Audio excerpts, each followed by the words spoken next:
Okay, welcome students. आज 26 फरवरी है।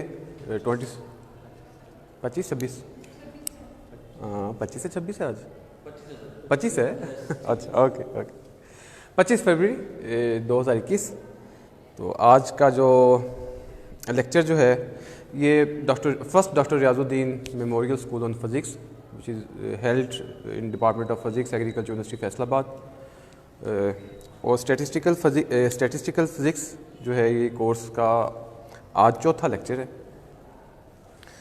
तो आज हम क्लासिकल स्टैटिस्टिकल फिज़िक्स जो है वो पार्ट करेंगे और कल हम क्वांटम करेंगे। आज क्लासिकल स्टैटिस्टिकल फिज़िक्स को क्योंकि हमने दो पार्ट्स में डिवाइड किया हुआ है, क्लासिकल और क्वांटम।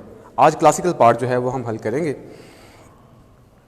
तो आज हम सबसे पहले तो किससे देखेंगे कि आज के लेक्चर के कुछ प्रीलिमिनरी रिक्विजिट्स हैं, कुछ इंटीग्रल्स हैं जो आगे जाकर अपीयर होने, तो वो मैं चाहूँगा कि कुछ आपको पहले ही वो स्टार्टिंग में करवा दूँ ताकि वो जहाँ जहाँ भी अपीयर हो तो जस्ट मैं उसका रेफरेंस दे दूँ कि ये भी हमने सॉल्व कर लिए, तक बार बार उनको सॉल्व ना करना पड़े। मैं डायरेक्ट उसका जो रिज़ल्ट है वो लिख दूँगा।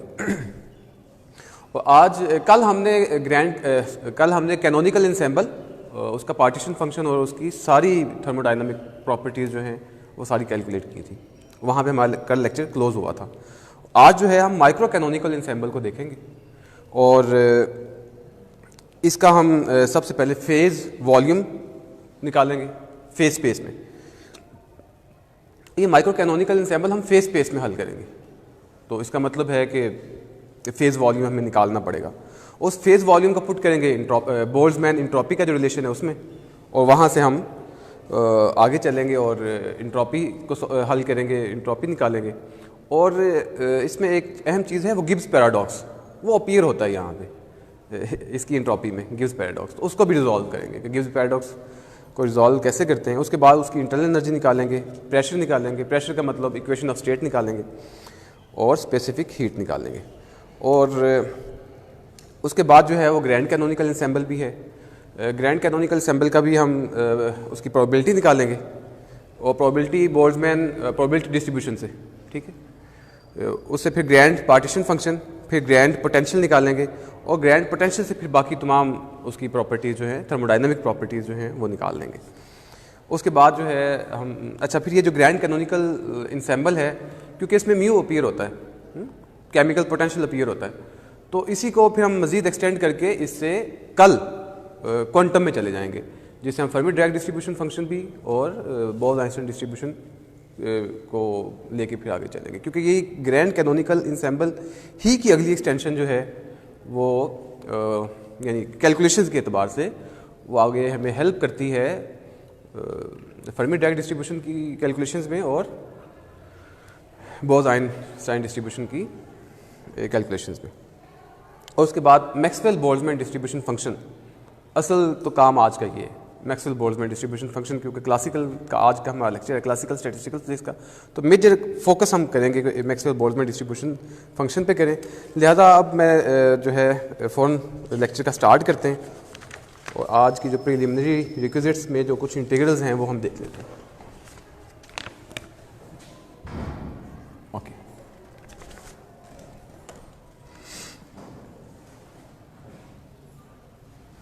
जी आज के लेक्चर की कुछ प्रीलिमिनरी रिक्विजिट्स हैं of today's lecture.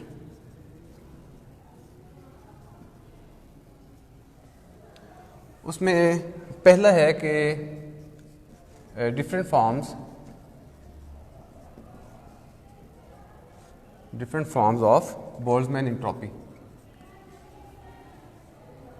Boltzmann entropy relations. जो ये बोल्ट्जमैन का इंटरेक्शन का relation S equal to k B log of multiplicity sigma, इसको स्टैटिस्टिकल इंट्रॉपी की फॉर्म में लिखें तो S is equal to k B और ये स्मॉल सिग्मा इस फॉर्म में लिखा जाता है, और यहाँ पे this factor equals to log of, और ये दोनों इक्वल हैं, ठीक है। और इसको बाज़ जगहों पे इस तरह भी लिखा गया है minus k B log of p i, probability की फॉर्म में। और ये पी आई कहाँ से आता है? ये पी आई आता है कि जब प्रोबेबिलिटी हम निकालते हैं that is equal to 1/σ, classical probability, the definition of classical probability यहाँ से। तो ऊपर आएगा तो p की पावर माइनस हो जाएगी, वो माइनस जो है बाहर लॉग की वजह से स्टार्ट में आ जाएगा। और इसकी फिर चौथी फॉर्म है s equals to minus k B और समेशन आई पी आई और लॉग ऑफ पी आई, ये भी एक अपीयर होती है, इस तरह भी लिखा जाता है इसे। और यहाँ पे ये जो फैक्टर है ये वाला summation of p i, the sum of all the probabilities, वो क्या होगा 1। तो इसलिए इसी को हम इस फैक्टर से भी मल्टीप्लाई कर देते हैं और बुक्स में ये भी इस्तेमाल होता है, लिखा जाता है, ये नोटेशन भी इसके लिए लिखी जाती है। चलिए बस ठीक है। आगे जो है एक तो ये रिक्विजिट हो गई, इनसे हमें फेमिलियर होना चाहिए इन तमाम फॉर्म से, बोल्ट्जमैन एंट्रोपी रिलेशन की। और दूसरा जो है कि हाउ वी कैलकुलेट प्रोबेबिलिटी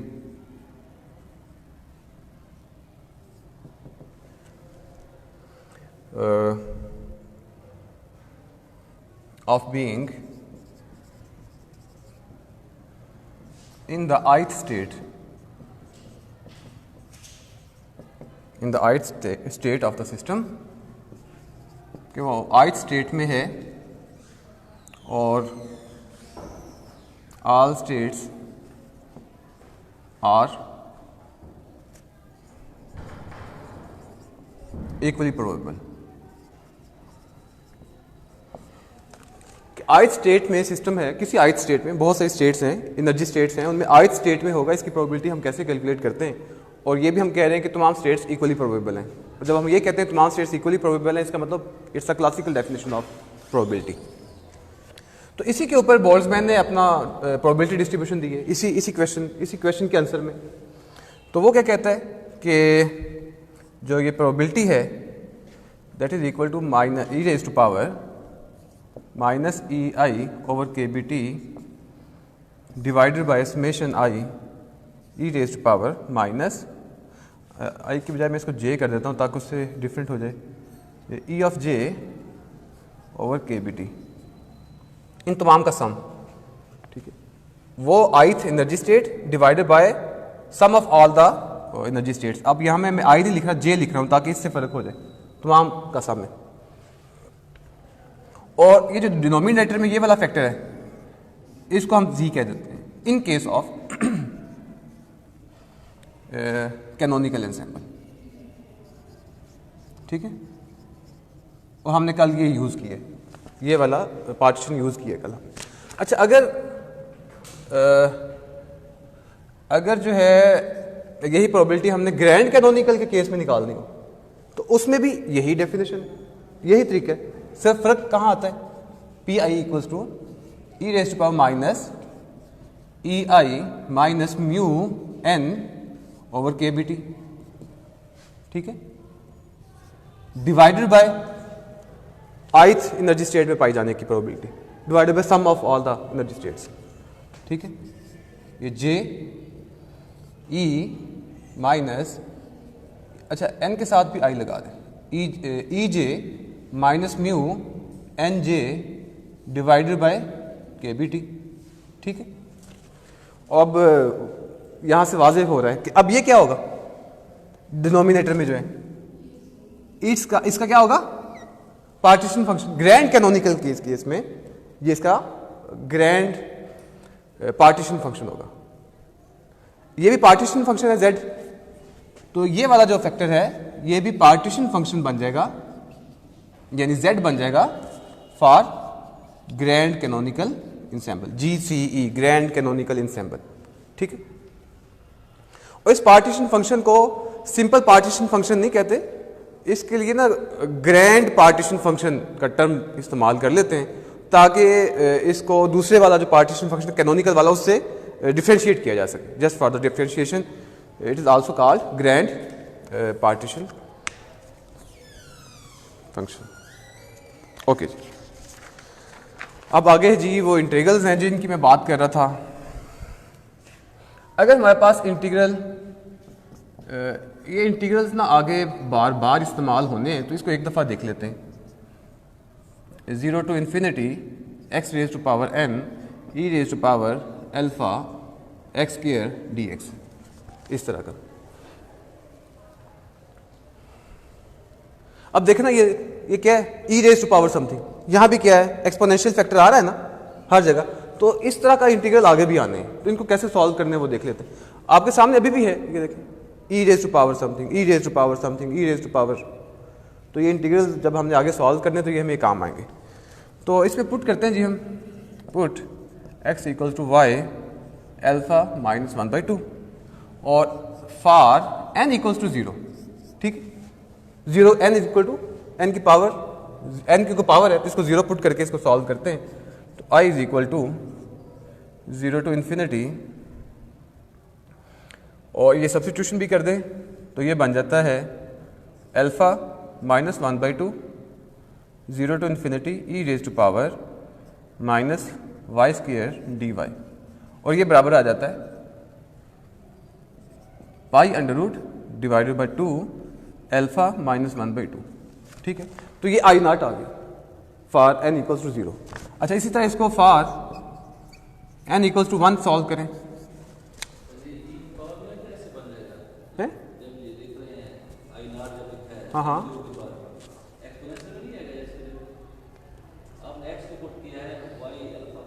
हाँ जी, ये सारा हमारी इक्वेशन x में है, ठीक है। y को पुट x को पुट कर दिया y इंटू दिस फैक्टर।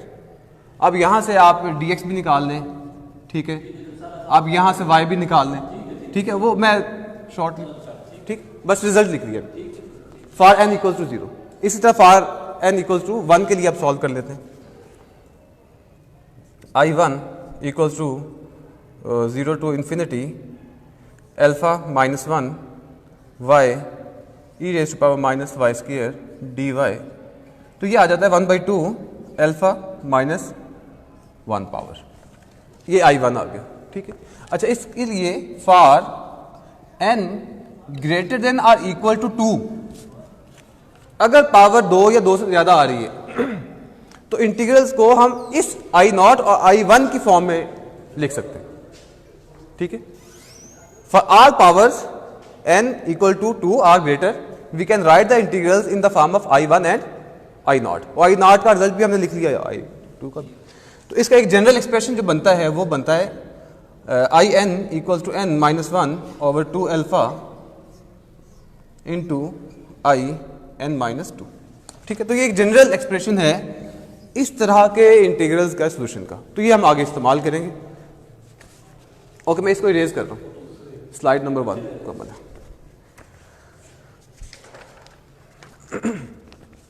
आगे है माइक्रो कैनोनिकल इंसेंबल, और माइक्रो कैनोनिकल इंसेंबल को हमने कहाँ सॉल्व करना है, अभी मैंने बताया आपको कहाँ सॉल्व करना है, फेज स्पेस में, ठीक है।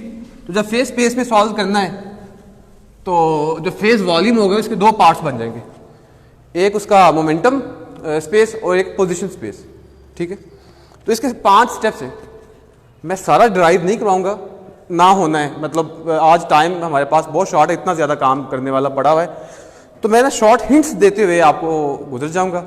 उसका पूरा लॉजिकल और मैथमेटिकल पैटर्न मैं आपको बता दूंगा, तो उसमें से कोई भी स्टूडेंट गो थ्रू होगा तो वो इजीली उसको सॉल्व कर लेगा। और मैं पूरी कोशिश की है कि उसमें कोई भी जो मैथमेटिकल और लॉजिकल पैटर्न है वो ना कहीं टूटे, बस ये मैंने ख्याल किया है, तो बाकी आप इसको इजीली फिर आगे कर सकते हैं। ये स्लाइड नंबर हमारी 2 हो गई।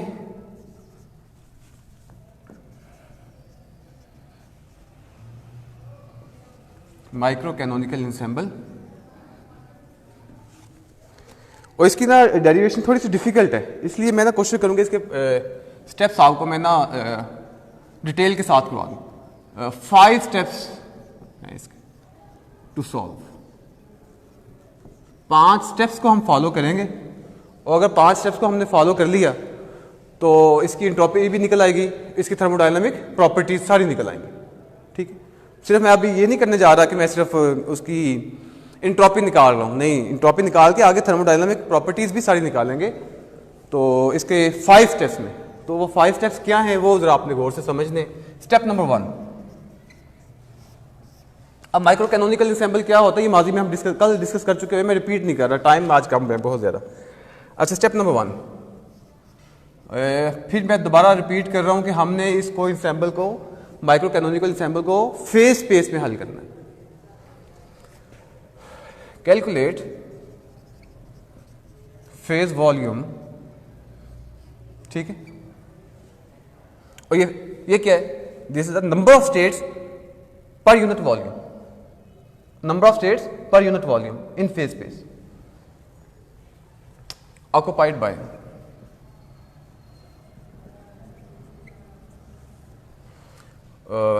by microcanonical ensemble।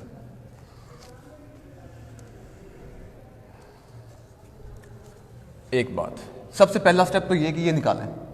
इसके बाद यूज सम प्रॉपर्टीज ऑफ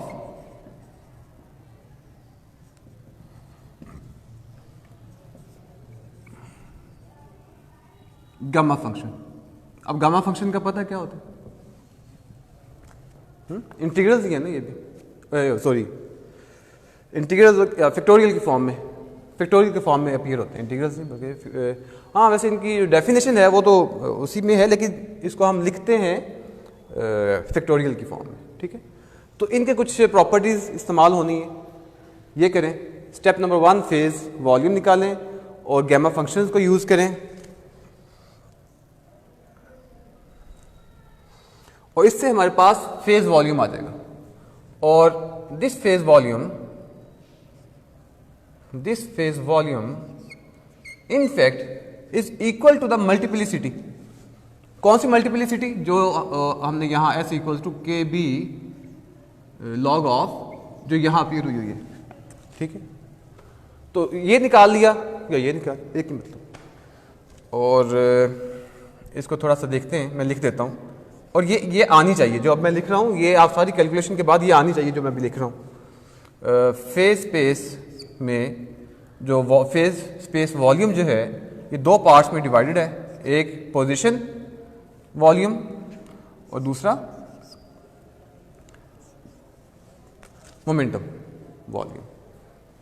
ये मोमेंटम स्पेस में, ये पोजीशन स्पेस में, उन दोनों का प्रोडक्ट फेज स्पेस वॉल्यूम में आ जाएगा। और ये बनता है v raise to power n divided by h raise to power 3n into pi raise to power 3n by 2 और 2me raise to the power 3n by 2 और डिवाइडेड बाय 3n बाई 2 इसका factorial. अच्छा students, अब ये वाला जो part है ये कहाँ से आया है, ये आया है पोजीशन कोऑर्डिनेट से, पोजीशन स्पेस से, ठीक है। और ये नॉर्मलाइज्ड है, ये देखो वॉल्यूम फॉर n पार्टिकल्स और पर यूनिट वॉल्यूम, और इसकी पावर 3n है।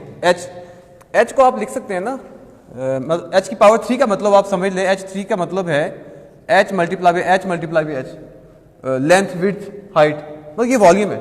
फॉर n पार्टिकल्स इसकी पावर 3n, ओके। तो ये पार्ट जो है हमारा पोजीशन स्पेस से आ जाता है, और ये वाला मोमेंटम से। अच्छा, अब ये 2me की मैं थोड़ी सी वजाहत कर दूं। अब हमें पता है कि E इक्वल टू होता है 1 p स्क्वायर ओवर 2m। तो यहां से p निकालें तो क्या आएगा, 2me, और इसका तो ये वही है, और ये मोमेंटम स्पेस है ना, जैसे मैं कह रहा हूं ये मोमेंटम स्पेस है। तो मोमेंटम स्पेस में हमारा मोमेंटम यही आएगा, और फॉर 3 उसकी वॉल्यूम के पॉइंट में 3 आ जाएगा, और फॉर n पार्टिकल्स n आ गया, राइट। और ये जो पाई है ये कहां से अपीयर आ गया, ये कहां से आ गया पाई, ये गामा फंक्शन से। जब आप गामा फंक्शन को सॉल्व करेंगे तो पाई अपीयर होगा, ठीक है। तो ये गामा फंक्शन से निकलता है, और ये फॉर n पार्टिकल्स, ओके। तो फेज स्पेस में p ये अपीयर होगा। तो ये हमारा स्टेप नंबर 1 मुकम्मल हो गया। स्टेप नंबर 1 था कि फेज वॉल्यूम हमने कैलकुलेट करना है, और स्टेप 2 क्या है, इसको यहां पुट करें, क्योंकि this equals to this phase space volume, यहां पुट करके एंट्रोपी, ठीक है। Step number 2,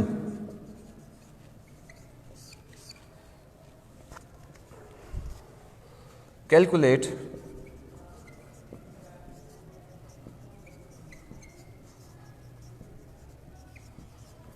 entropy S equal to k B sigma, और हमें पता है कि where sigma equals to log of this phase space. ठीक है, यहाँ ये किसकी डेफिनेशन है? ये थर्मोडायनामिक एंट्रोपी है, ये स्टैटिस्टिकल एंट्रोपी है। Statistical entropy log of this, इतना पार्ट जो है, दिस पार्ट इज सिग्मा। ठीक है, और सिग्मा किसके इक्वल है? इसके। तो लिहाजा सिग्मा की डेफिनेशन क्या बन गई? लॉग ऑफ फेज वॉल्यूम, जो हमने स्टेप नंबर 1 में कैलकुलेट किए। तो अब हम इसकी बजाय ना इसको आगे लेके चलेंगे। ये भी तो एंट्रोपी है, ये भी एंट्रोपी है। अब इसको लेके चलेंगे स्टैटिस्टिकल एंट्रोपी के रिलेशन को आगे। अच्छा, अब हमें पता है कि एंट्रोपी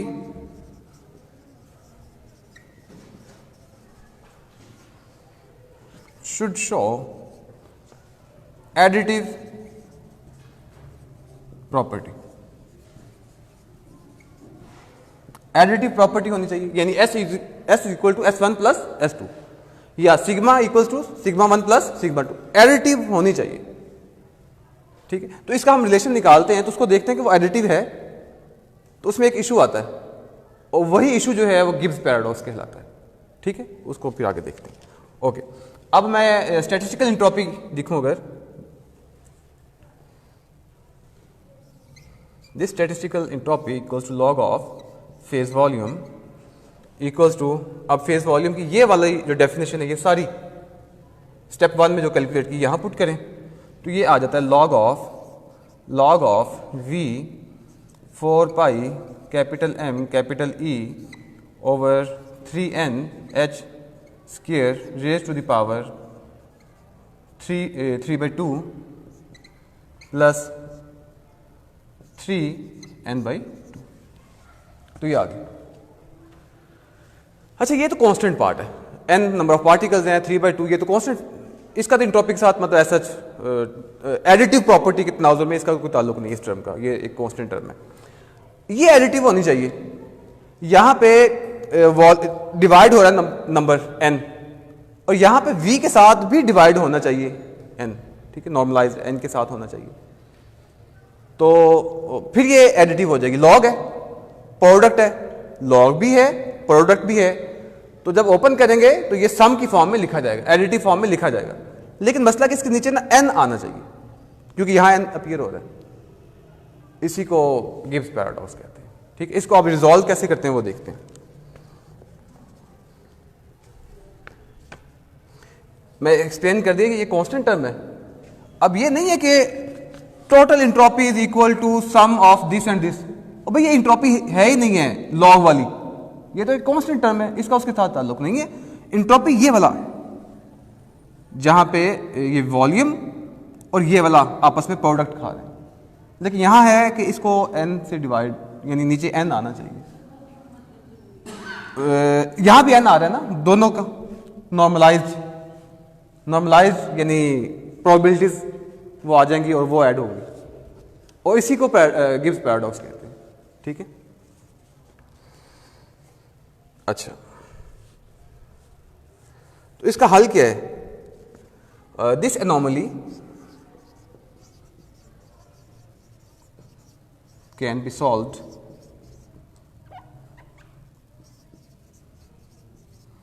बाय कि आपने जो फेज वॉल्यूम निकाला है इसको phase volume divided by n factorial कर दें। ठीक है, ये फेज वॉल्यूम निकाला ना स्टेप नंबर 1 में। स्टेप नंबर 1 में हमने फेज वॉल्यूम निकाला है, इसी को आप n फैक्टोरियल से डिवाइड कर दें तो ये मसला हल हो जाएगा, गिब्स पैराडॉक्स जो है वो रिजॉल्व हो जाएगा। ठीक है, तो अब हम यही करते हैं। अच्छा, अब फिर हमें एक और भी पता कि जब स्टैटिस्टिकल फिजिक्स में लार्ज नंबर ऑफ पार्टिकल्स होते हैं तो फिर ये बहुत ज़्यादा जब n हो जाए तो उसके लिए इसको ओपन करना फैक्टोरियल्स को मुश्किल हो जाता है। तो उसके लिए एक उसे क्या कहते हैं, हाँ, स्टेर्लिंग अप्रॉक्सीमेशन वो यूज़ होती है, वो मैं लिख देता हूँ। ये करने के बाद आपने क्या करना है कि log of n factorial equals to n log of n minus n। This relation कि आप कोई भी बड़ा n है, लार्ज n है, उसको ओपन करना, उसके फैक्टोरियल को ओपन करना है, तो आप ये तरीका यूज कर सकते हैं। And this is called sterling approximation. Sterling approximation, ठीक है।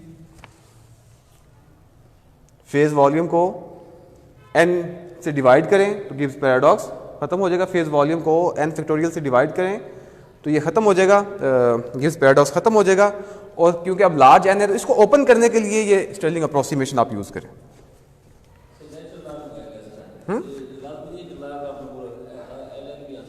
हाँ, नेचुरल, मैं अभी उस पर फर्क नहीं कर रहा। हाँ, मैं उस टेक्निकलिटी में जा रहा कि ये लॉग नेचुरल है या दूसरा है, जो भी मतलब, लेकिन वो इंट्रोपी के साथ वो लॉग में अपीयर होता है, ये हमें पता है, जो बोल्ट्जमैन ने हाइपोथेसिस दी है। ओके, अब इसी की कंटिन्यूटी स्टेप नंबर 2 की, कि हमने कहा है कि फेज वॉल्यूम जो है उसको क्या करें, फेज वॉल्यूम को क्या करें, n फैक्टोरियल से डिवाइड कर दें। तो फिर उसकी स्टैटिस्टिकल एंट्रोपी क्या आती है जी? तो इसे ओपन करें, लॉग की प्रॉपर्टी यूज करें, this minus log of n factorial, ठीक है। तो अब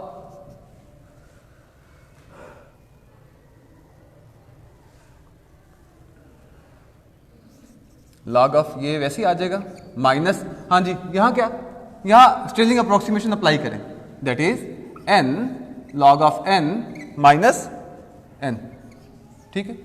और यहां पे ये फेज वॉल्यूम कहां से आएगा, वही जो हम स्टेप नंबर 1 में कैलकुलेट कर चुके होंगे, उसको यहां पुट करें।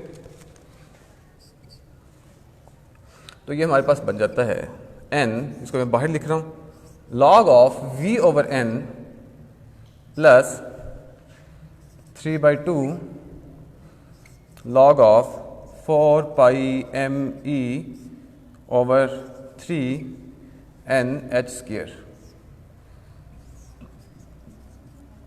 और 5 n by 2, ठीक है। अब ये देखिए यहां पे क्या आ रहा है, इसमें 3 n by 2 आ रहा है, तो यहां 5 n by 2 आ रहा है, क्योंकि इस एक माइनस ने अंदर मल्टीप्लाई होना, ये प्लस हो जाना है, तो वो उसके साथ प्लस होगा। 3n/2 जो है वो 5n/2 में कन्वर्ट हो जाएगा, और ये log ऑफ n है, ये इसके साथ अंदर जो है रिजॉल्व हो जाएगा, उसको हमने बाहर लिख लिया है। तो अब देखिए कि वॉल्यूम डिवाइड हो रहा है n से, यहां नहीं हो रहा था, ठीक है। अब वॉल्यूम जो है वो डिवाइड हो रहा है, और उसके बाद हमने दोनों लॉग्स को अलग अलग ओपन कर लिया, ठीक है। अब गिव्स पैराडॉक्स हल हो गए, ठीक है। अब this is the resolution of gives paradox. तो मेरा ख्याल यहां तक हमारा, अब यहां से ये स्टैटिस्टिकल एंट्रोपी आ गई। अब इसको thermal entropy S equal to k B of ये, तो इसकी वैल्यू पुट कर दें, इसको मैं n को ये बाहर ही लिख रहा हूं फिर, ठीक है। तो ये आ जाएगा log of v over n plus 3/2 log of 4 pi m e over 3n h square, ठीक है। एक तो फैक्टर ये, और प्लस 5/2, ये n भी बाहर चला गया, हमने कॉमन ले लिया, तो बड़ी ब्रैकेट में आ जाएगा। तो ये हमारे पास जो है एंट्रोपी का फाइनल रिलेशन आ गया। It is the final relation of entropy for micro canonical ensemble, और इसको एक और नाम भी दिया जाता है Sackur Tetrode formula. This entropy relation for micro canonical ensemble is also called Sackur, इसको कैसे प्रोनाउंस करेंगे, जैसे भी कर लें, सेकर-टेट्रोड फार्मूला। कोई ज़्यादा इंग्लिश करनी है तो नहीं, तो मेरे वाली इंग्लिश से भी गुजारा चल जाएगा। Sackur Tetrode formula for entropy in micro canonical ensemble. नहीं जी, 2 स्टेप यहाँ तक मुकम्मल हो गए, और हमने एंट्रोपी कैलकुलेट कर ली है। तो हमने पीछे भी पढ़ा है कि once you calculate the entropy of the system, you can calculate other thermodynamic quantities. चल, इसको मैं इरेज करता हूँ, ठीक है जी। 2 स्टेप्स हो गए, हमने टोटल 5 करने हैं, तो बस आगे तो बस हमारा मेजर काम गुजर गया है। जी ले लिए सर। Okay,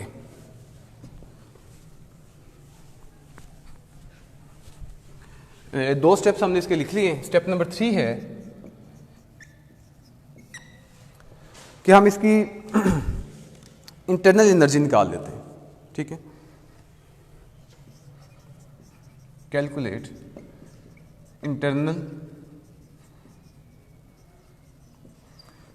internal energy. और इसमें जो रिलेशन है बाय यूजिंग रिलेशन, इंट्रोपी का रिलेशन, वो है 1/T equals to partial S over partial E keeping N and V constant. Ji ये कहाँ हमने पढ़ा है, किस इक्विलिब्रियम में पढ़ा है, किस इक्विलिब्रियम में हमने इसको निकाला था? 3 इक्विलिब्रियम पढ़े हुए ना, थर्मल भी, मैकेनिकल भी, केमिकल भी। तो ये entropy is function of energy, ये कहाँ पढ़ा था? थर्मल में, जो पहला ही है। ठीक है, तो ये थर्मल, इसका मतलब है हम इंटरनल एनर्जी जो है ये जो हम रिलेशन यूज कर रहे हैं, कहाँ से कर रहे हैं? थर्मल इक्विलिब्रियम वाली डेफिनेशन से। ये हम तीनों इक्विलिब्रियम इसमें डिस्कस करेंगे एंट्रोपी। तो अब ये करेंगे इसको, जो एंट्रोपी का रिलेशन अभी हमने निकाला स्टेप नंबर 2 में। स्टेप 2 में जो हमने S की वैल्यू निकाली है, जो एंट्रोपी की वैल्यू निकाली है, उसको डिफरेंशिएट करें with respect to E keeping V and N constant. तो हमारे पास इंटरनल एनर्जी अपीयर हो जाएगी। और ये इंटरनल एनर्जी माइक्रो कैनोनिकल के केस में वही है जो हम कई दफा पढ़ चुके हुए हैं, और वो क्या है? E equals to 3/2 NkB which is called thermal energy, thermal energy of the system. Thermal energy यानी इंटरनल एनर्जी भी इस वक्त उसकी थर्मल की फॉर्म में थर्मल एनर्जी है। Internal energy is appearing in thermal energy in the form of thermal energy. Okay, ये step number 3 हो गया। और आगे स्टेप नंबर 4। जी स्टेप नंबर 4 में अब हम कैलकुलेट करते हैं, कैलकुलेट प्रेशर। और जब मैं प्रेशर की बात करता हूं तो इसका मतलब होता है कि हम किसकी बात कर रहे हैं? इक्वेशन ऑफ स्टेट की, सिस्टम की इक्वेशन ऑफ स्टेट की।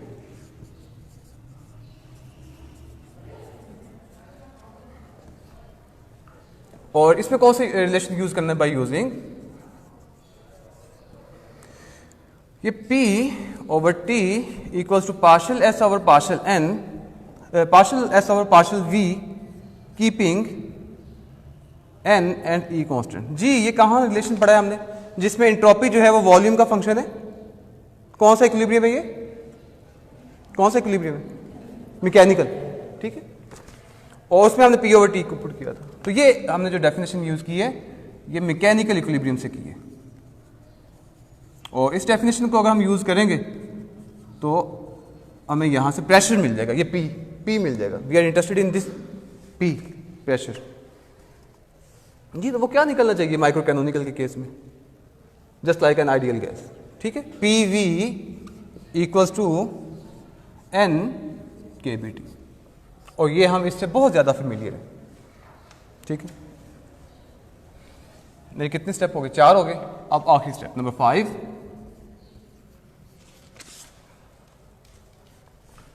अब क्या कैलकुलेट करना है? तीसरे इक्विलिब्रियम जो है केमिकल इक्विलिब्रियम, उसमें क्या हम कैलकुलेट करते हैं? Chemical potential. Yes, calculate chemical potential bye using relation entropy को हमने, क्योंकि हमने यूज करना है, तो ये है minus mu over t equals to partial S over partial N keeping N and V and E constant, V and E constant. तो ये हमारा कौन सा इक्विलिब्रियम है? कौन सा इक्विलिब्रियम है जी? केमिकल इक्विलिब्रियम से हम ये डेफिनेशन यूज कर रहे हैं। केमिकल इक्विलिब्रियम से हमने ये एंट्रोपी की डेफिनेशन यूज की है, और यहां से हम केमिकल पोटेंशियल निकालेंगे। इसको भी आप करें, यहां भी इसकी वैल्यू पुट करें जो हमने स्टेप नंबर 2 से कैलकुलेट किया, उसका with respect to and derivative लें, उसको सॉल्व करें तो हमारे पास जो केमिकल पोटेंशियल है ये अपीयर होता है minus KB T log of v over n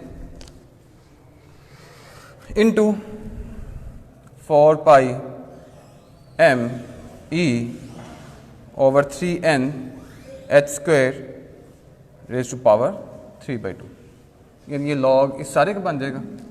तो ये केमिकल पोटेंशियल आ गया।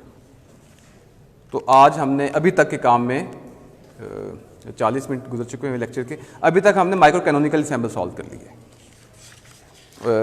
उसके पार्टीशन, उसकी इंट्रोपी से उसकी थर्मोडायनामिक क्वांटिटीज तीनों। ठीक है, इसको मैं इरेज कर रहा हूँ। आगे हम जा रहे हैं जी ग्रैंड कैनोनिकल इंसेम्बल पे। इसको हमने 10 मिनट में कर लेना है, फिर मैक्सवेलियन पे हमने जाना है आगे। जी जी जी, स्लाइड 3 लिख दें। ओके, स्लाइड नंबर है जी ये 3। ओके ओके जी।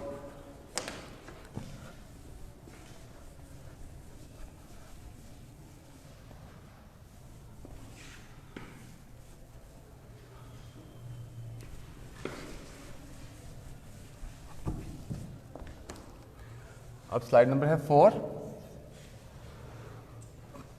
और अब है grand canonical ensemble.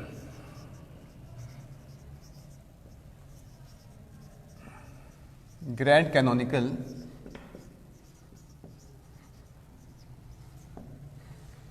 Canonical ensemble, हाँ जी, ये जस्ट लाइक ओपन सिस्टम होता है। ठीक है, ओपन सिस्टम का मतलब है कि इसमें एनर्जी भी एक्सचेंज हो सकती है और इसमें नंबर ऑफ पार्टिकल्स भी एक्सचेंज हो सकते हैं। और इसकी वाल किस तरह की होगी सिस्टम की, यानी जो ग्रैंड कैनोनिकल इंसेम्बल के दरमियान जो है सिस्टम और सराउंडिंग के दरमियान जो वाल है वो किस तरह की होगी। ये एनर्जी एक्सचेंज है, इसका मतलब कंडक्टिंग होगी। नंबर ऑफ पार्टिकल्स एक्सचेंज हो गए, इसका मतलब है पोर्स भी मौजूद हैं। पोर्स भी मौजूद हैं, इसका मतलब जैसे सर का कल उसके लिए टर्म इस्तेमाल की सर ने कि परमिएबल कंडक्टिंग वॉल। तो इसका मतलब इसकी जो वॉल है परमिएबल कंडक्टिंग वॉल है। ठीक है, चलिए जी आगे इसको। ओके, ये तो इसकी डेफिनेशन की हद तक है और इसमें एनर्जी भी एक्सचेंज होती है, पार्टिकल्स भी एक्सचेंज होते हैं और इसकी जो वाल है वो कंडक्टिंग भी है और परमिएबल भी है, यानी इसमें पोर्स भी मौजूद हैं। ठीक है, उन पोर्स से पार्टिकल्स जो हैं वो एक्सचेंज हो सकते हैं और इसमें जो चीज़ें फिक्स रहती हैं म्यू, एन और टी, ये तीनों क्वांटिटीज इसमें फिक्स रहती हैं। बेशक एनर्जी एक्सचेंज करे भी, नंबर ऑफ पार्टिकल्स एक्सचेंज करें भी, इसके बावजूद दीज क्वांटिटीज रिमेन कांस्टेंट। अच्छा जी, अब हमने इसके में सबसे पहले क्या निकालना है, इंट्रोपी वगैरह निकालने से पहले जाहिर बात है हमें इसका भी पहले प्रोबेबिलिटी डिस्ट्रीब्यूशन निकालनी है। प्रोबेबिलिटी डिस्ट्रीब्यूशन से हमारे पास ग्रैंड पार्टीशन फंक्शन आ जाएगा। जो पहले प्रीलिमिनरी लेक्चर अभी मैंने जो रिक्विजिट्स थी उसमें लिखा है। ठीक है, पहले सबसे पहले step number 1 grand canonical probability distribution. और ये कौन सी डिस्ट्रीब्यूशन है, जो क्लासिकली है, क्लासिकल प्रोबेबिलिटी पे ही बेस करती है। P i equals to g energy of the ith state e I minus mu N I divided by के बी टी, ये और डिवाइडेड बाय यहाँ ये ith स्टेट के लिए, हाँ जी ये है ith स्टेट की प्रोबेबिलिटी पी आई और divided by sum of all. तो यहाँ समेशन मैं जे लिख रहा हूँ डिफरेंशिएट करने के लिए, sum of all the energy states, वो क्या होगी E raise to power minus E J minus mu N J divided by के B T sum of all. ठीक, अब ये क्या होगा जो डिनोमिनेटर में sum of all the energy states, ये क्या होगा पार्टीशन फंक्शन, जैसे हमने पीछे किया। This term is called grand partition function, इसलिए इसको कैपिटल जी से रिप्रेजेंट कर रहा हूं। It is grand partition function, grand partition function, ठीक है।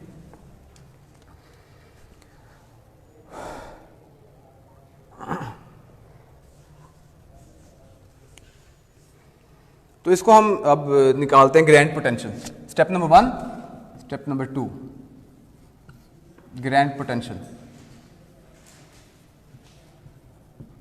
इसको कैलकुलेट करते हैं ग्रैंड पोटेंशियल को, ठीक है।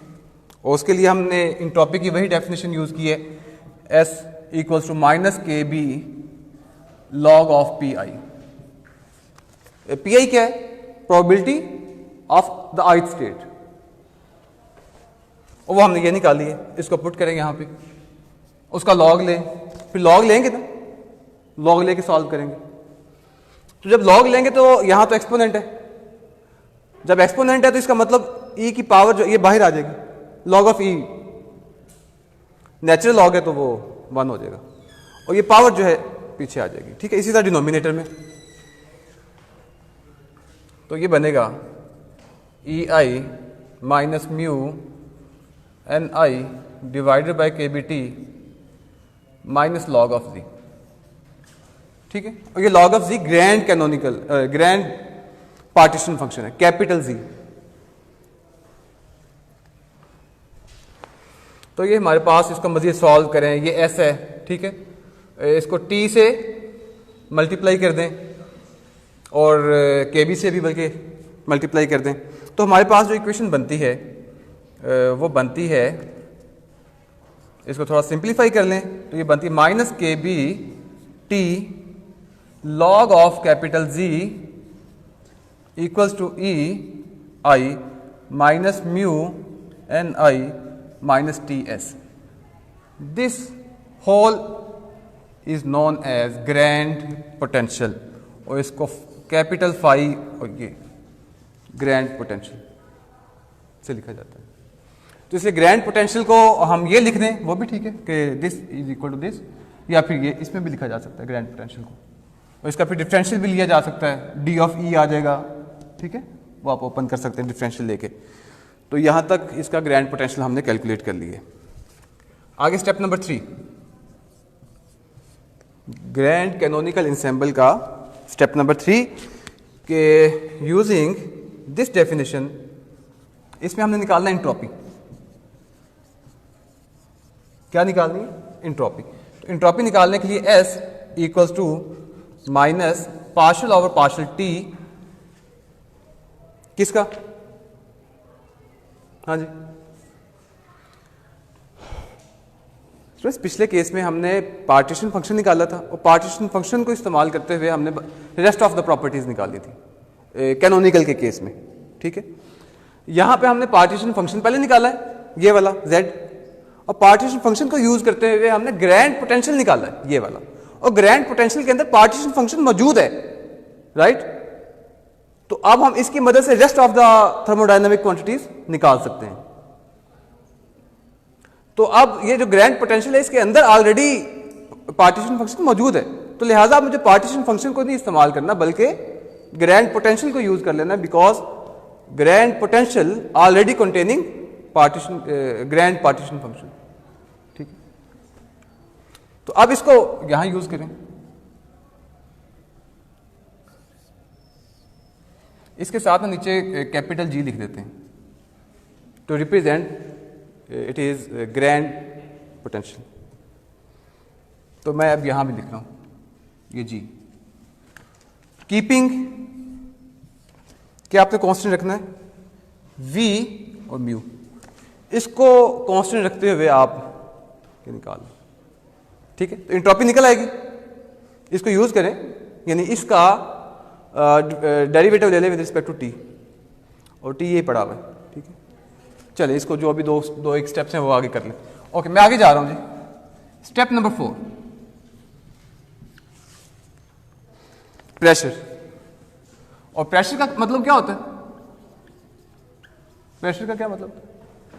प्रेशर में क्या हेल्प करता है? इक्वेशन ऑफ स्टेट कैलकुलेट करता है, इक्वेशन ऑफ स्टेट हमें दे देता है सिस्टम की।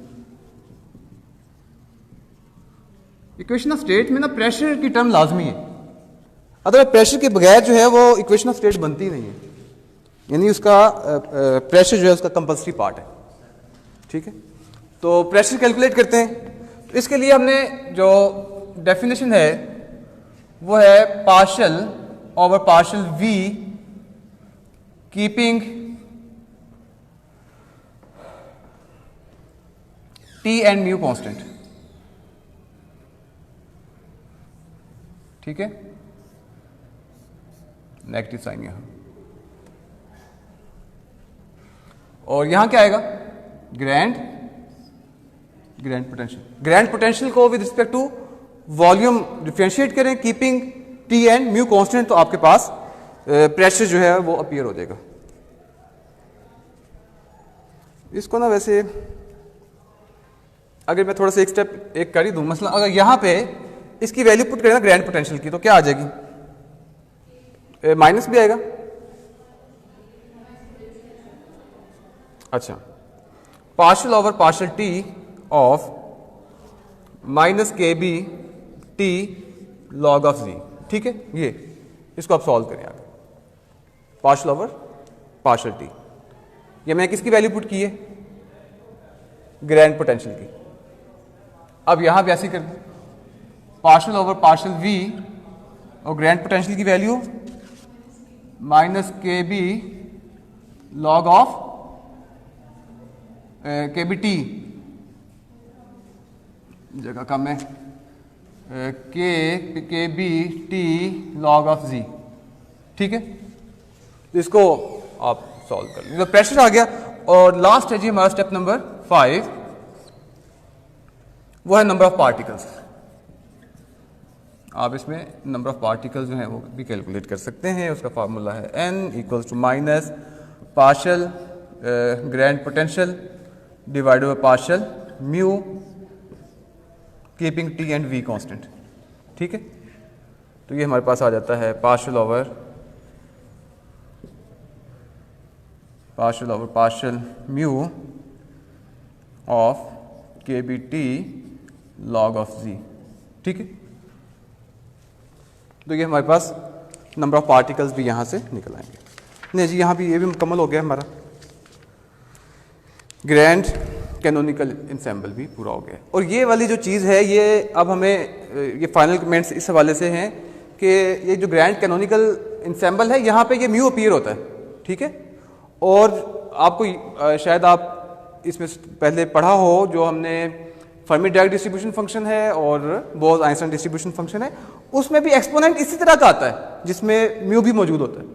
ठीक है, तो ये ग्रैंड कैनोनिकल इंसेंबल की यही वाली जो हम कैलकुलेशंस हैं ये आगे हमें लीड करती हैं to calculate both the distribution functions, both the distribution functions Fermi Dirac भी और बोस आइंस्टाइन डिस्ट्रीब्यूशन, दोनों में ये हेल्प करता है। तो ये फिर हम कल इसको लेके चलेंगे, क्योंकि कल हमने क्वांटम स्टैटिस्टिकल मैकेनिक्स करनी है। तस्वीर ले ली आपने?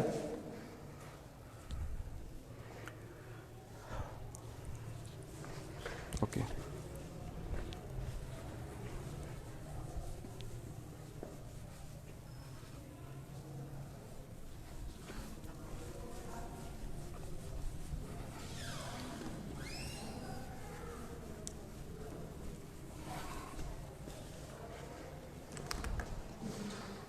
अच्छा जी, आगे आज है जी फिर अगला स्टेप हमारा क्लासिकल, क्योंकि आज हमने क्लासिकल स्टैटिस्टिकल फिजिक्स का कहा है कि हमने करनी है, टारगेट है हमारा आज का करने का।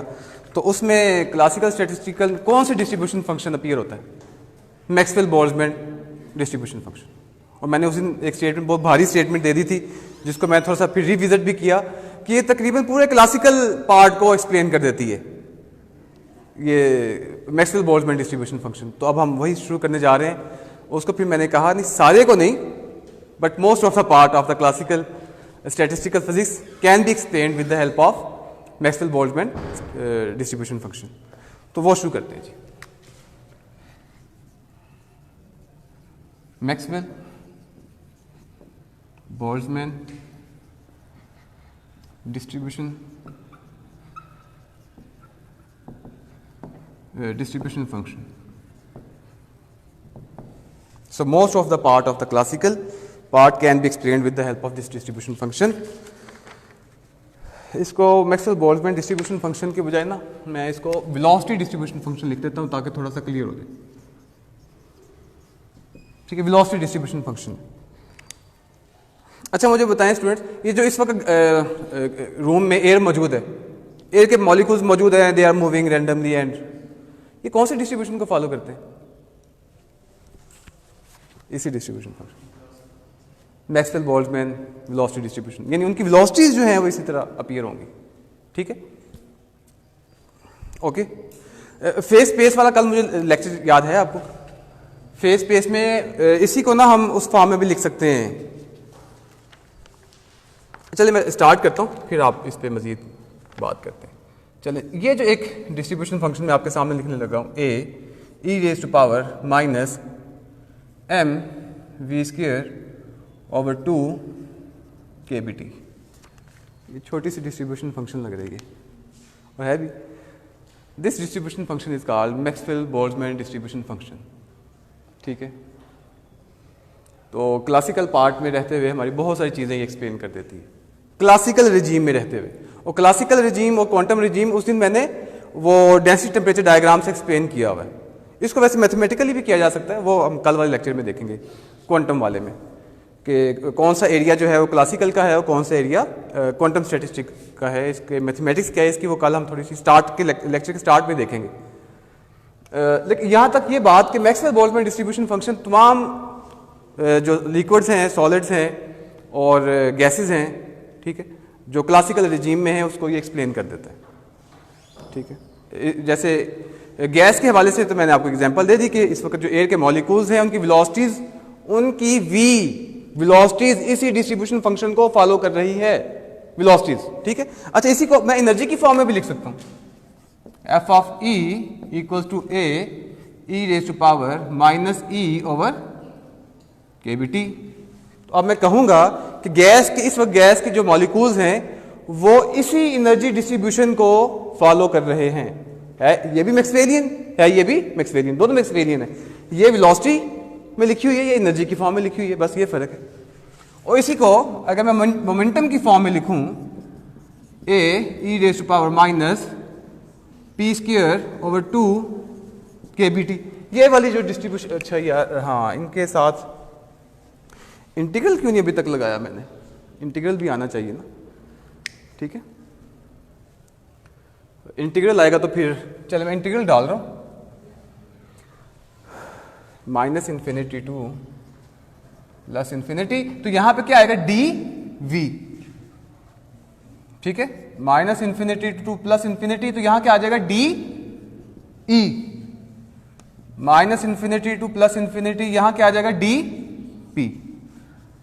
तो अब मैं कहूंगा कि जो पहले वाली इक्वेशन है ये मैक्सवेल वेलोसिटी डिस्ट्रीब्यूशन है, दूसरे वाली मैक्सवेल एनर्जी डिस्ट्रीब्यूशन है, तीसरी मैक्सवेल मोमेंटम डिस्ट्रीब्यूशन. कि पार्टिकल्स की मोमेंटम चेक करना है तो इस फॉर्म में चेक किया जा सकता है, इनकी अगर एनर्जी देखनी है तो इसमें देखी जा सकती है, इस डिस्ट्रीब्यूशन में, इस तरह लिख के उसको इंटीग्रेट करके. जी जी क्या, सॉरी यहाँ, हाँ जी बिल्कुल, थैंक यू जी करेक्शन की. बिल्कुल आएगा, बिल्कुल आएगा, थैंक यू, आना चाहिए, बिल्कुल आएगा. अच्छा जी, ये तो हो गया डिस्ट्रीब्यूशन फंक्शन का. कल वाले लेक्चर में मैंने एक distribution function and calculation of number density की एक पूरी आपको स्लाइड में कल वाले लेक्चर में मौजूद थी कि अगर डिस्ट्रीब्यूशन फंक्शन मौजूद है तो उसे नंबर डेंसिटी कैसे निकालनी है, उसे डेंसिटी कैसे निकालनी है सिस्टम की. ठीक है, वो कल हम पढ़ भी चुके हैं, उसको थोड़ा सा भी देख लेते हैं. तो अच्छा, अब मैं वैसे इनको में से कौन सा सॉल्व करने जा रहा हूँ? मैं इसे यहाँ लिखा वेलोसिटी, तो हम ये वाला लेके चलेंगे, दूसरे वाले में जस्ट समझाने के लिए थे, मैं इसको इरेज कर रहा हूँ और कैलकुलेशन में हम इसको शायद यूज ना करें. ठीक है, ओके. तो इसमें नंबर डेंसिटी जो है वो कैसे कैलकुलेट की जा सकती है? Minus infinity to plus infinity f of v d we.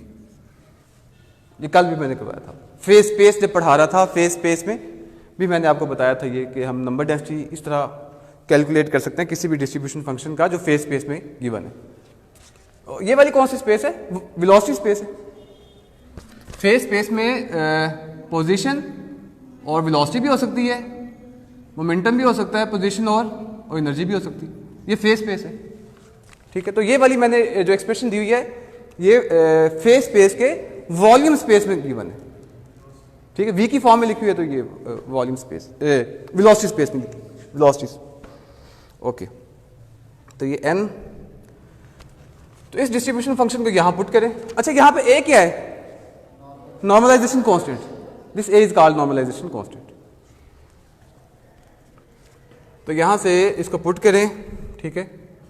n equals to -∞ to +∞, a को मैं बाहर लिख रहा हूं, और e raise to power minus mv²/2kBt dv, ठीक है। तो अच्छा, अब ये इंटीग्रल आ गया है यहाँ पे, तो इंटीग्रल सॉल्व करना है। चलिए जिसको देखते हैं। एक फार्मूला है हमारे इंटीग्रेशन का, वो यूज़ करते हैं यहाँ पे, -∞ to +∞, e raise to power minus alpha x² + bx dx equals to pi divided by a, इस सारे का अंडर रूट, और e raise to power minus b²/4a।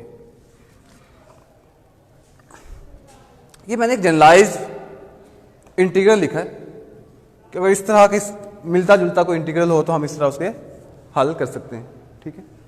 तो अब यहाँ भी हमने इसी को यूज़ करना है।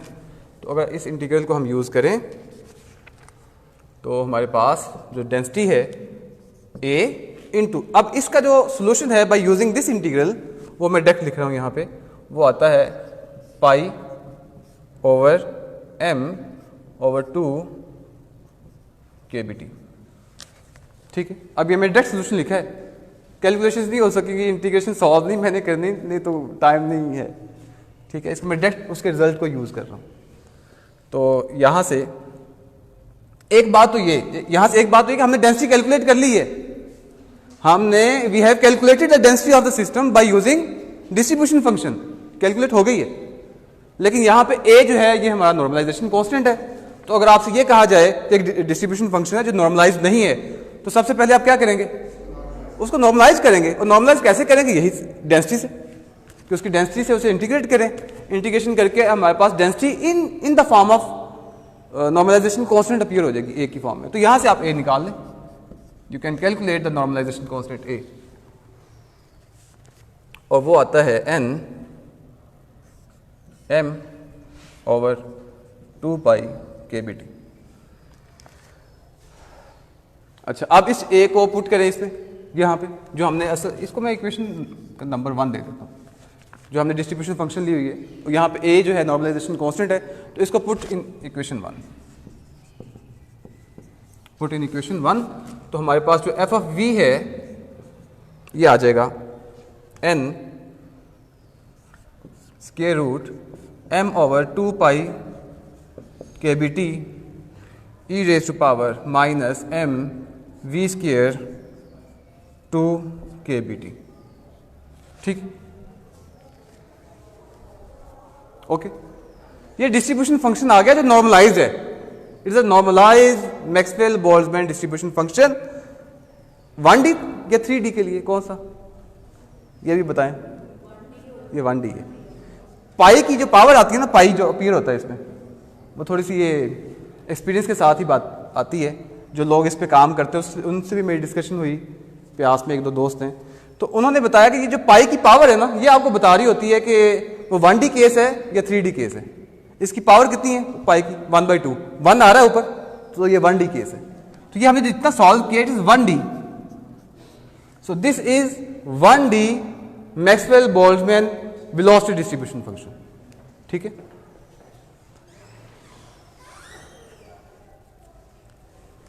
चलिए इसको ना मैं इक्वेशन नंबर 2 कह रहा हूं।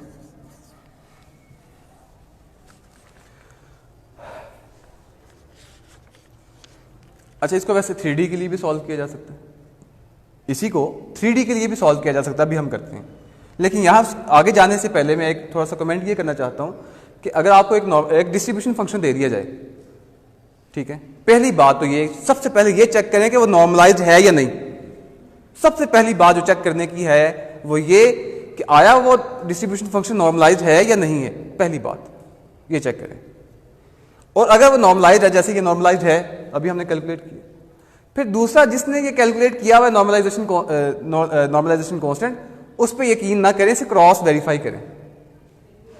क्रॉस वेरीफाई करें कि ये वाकई नॉर्मलाइज्ड है। ठीक है, उसका तरीका मैं थोड़ा सा आपको भी बता देता हूं कि इसकी आप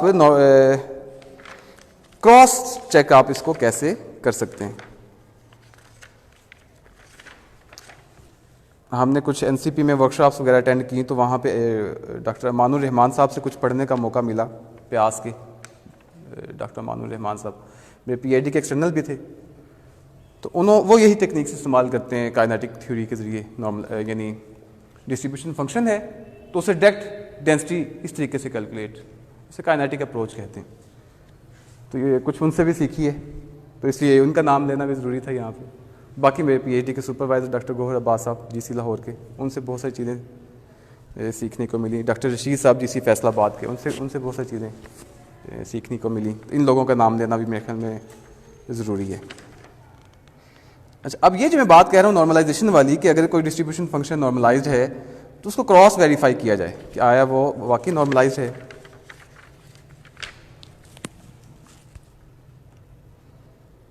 ठीक है, उसके लिए हाँ जी, to cross verify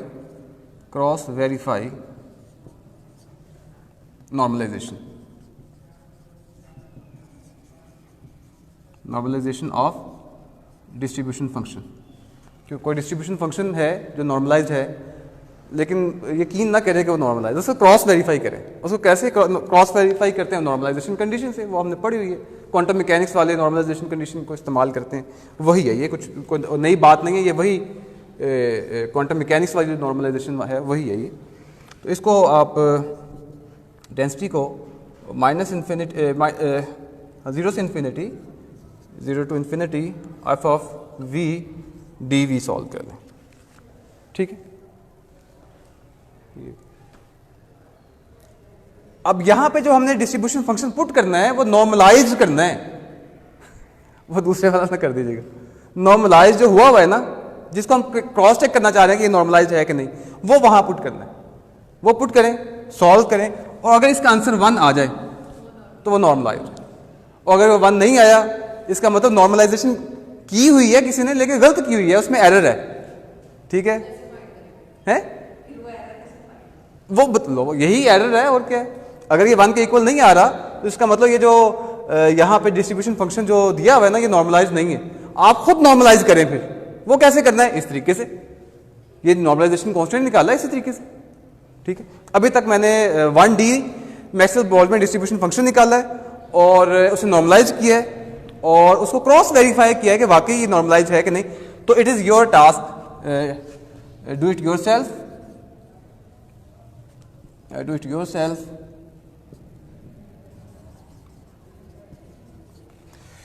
do it yourself as an exercise।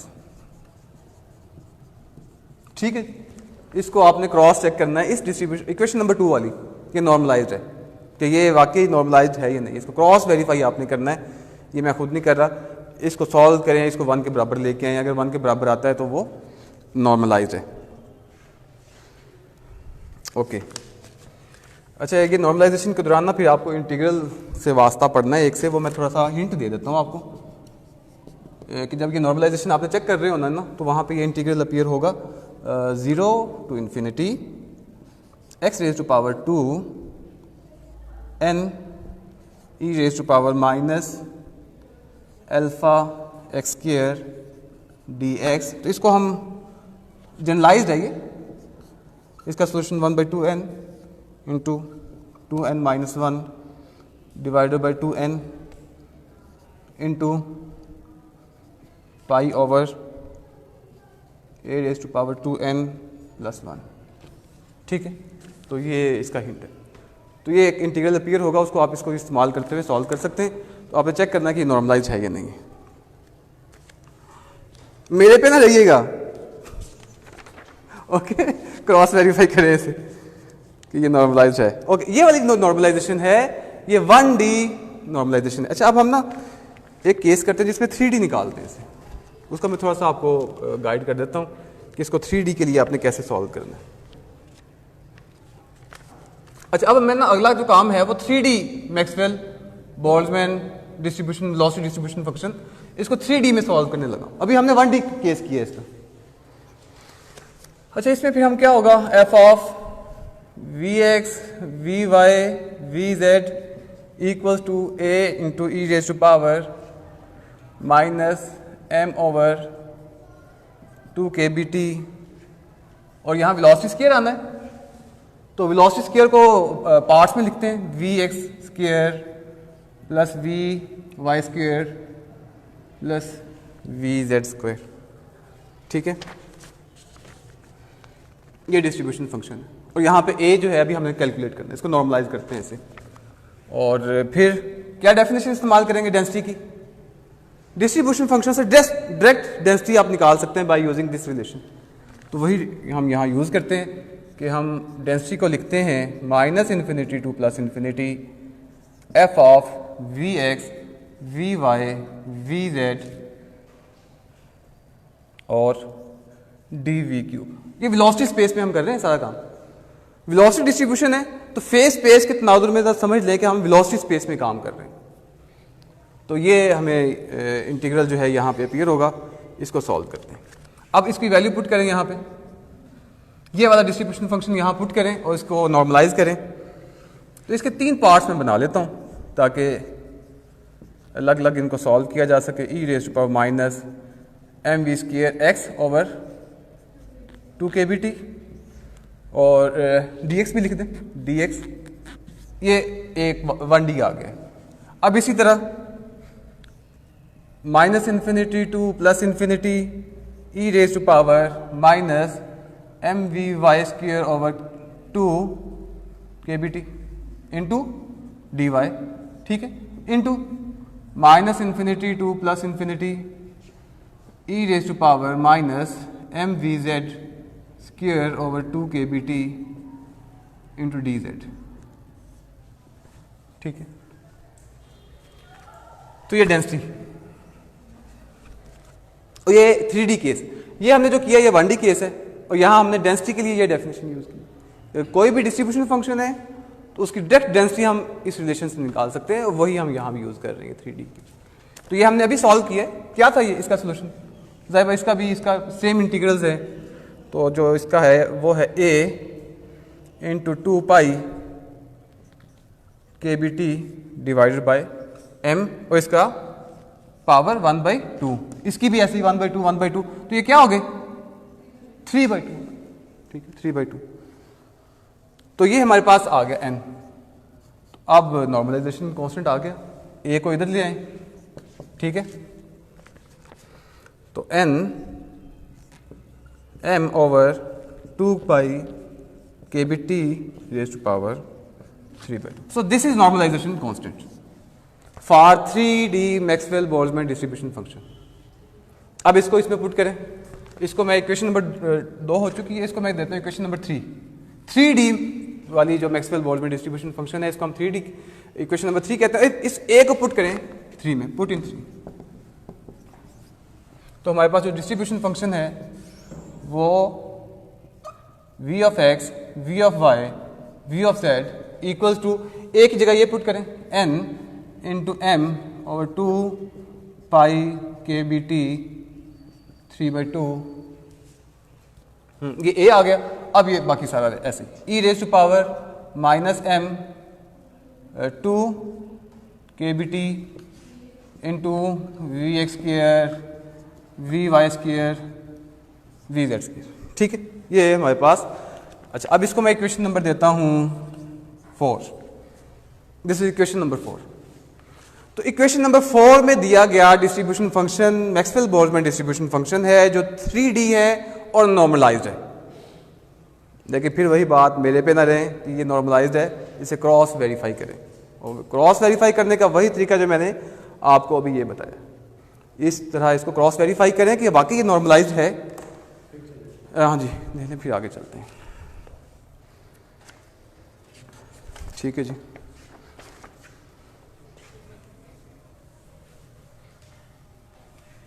और वैसे डिस्ट्रीब्यूशन फंक्शन नॉर्मलाइज्ड ही होना चाहिए, ठीक है।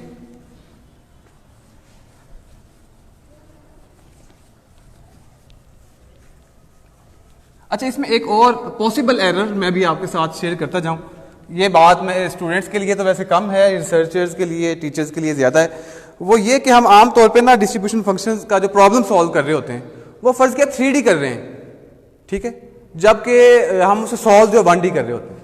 प्रॉब्लम 3 रिसर्च टॉपिक जो है हमारा वो 3D है, जो प्रॉब्लम है वो हम डिस्ट्रीब्यूशन फंक्शन 1D कर रहे हैं। ये एक पॉसिबल एरर है जो आ सकता है। तो इसको आपने ख़ास तौर पे जहन में रखना होता है कि जो हमारा प्रॉब्लम है, जहाँ हम जो सिस्टम है हमारा, जहाँ हम इस डिस्ट्रीब्यूशन फंक्शन को अप्लाई कर रहे हैं वो 1D है या 3D है। इसको सामने रखते हुए डिस्ट्रीब्यूशन फंक्शन को 1D या 3D सॉल्व करें। देखने में ये ऑब्जर्वेशन ये है कि इसमें ना हम मिस्टेक कर जाते हैं। ओके, यहां तक हो गया। आगे है कॉन्सिक्वेंसेस।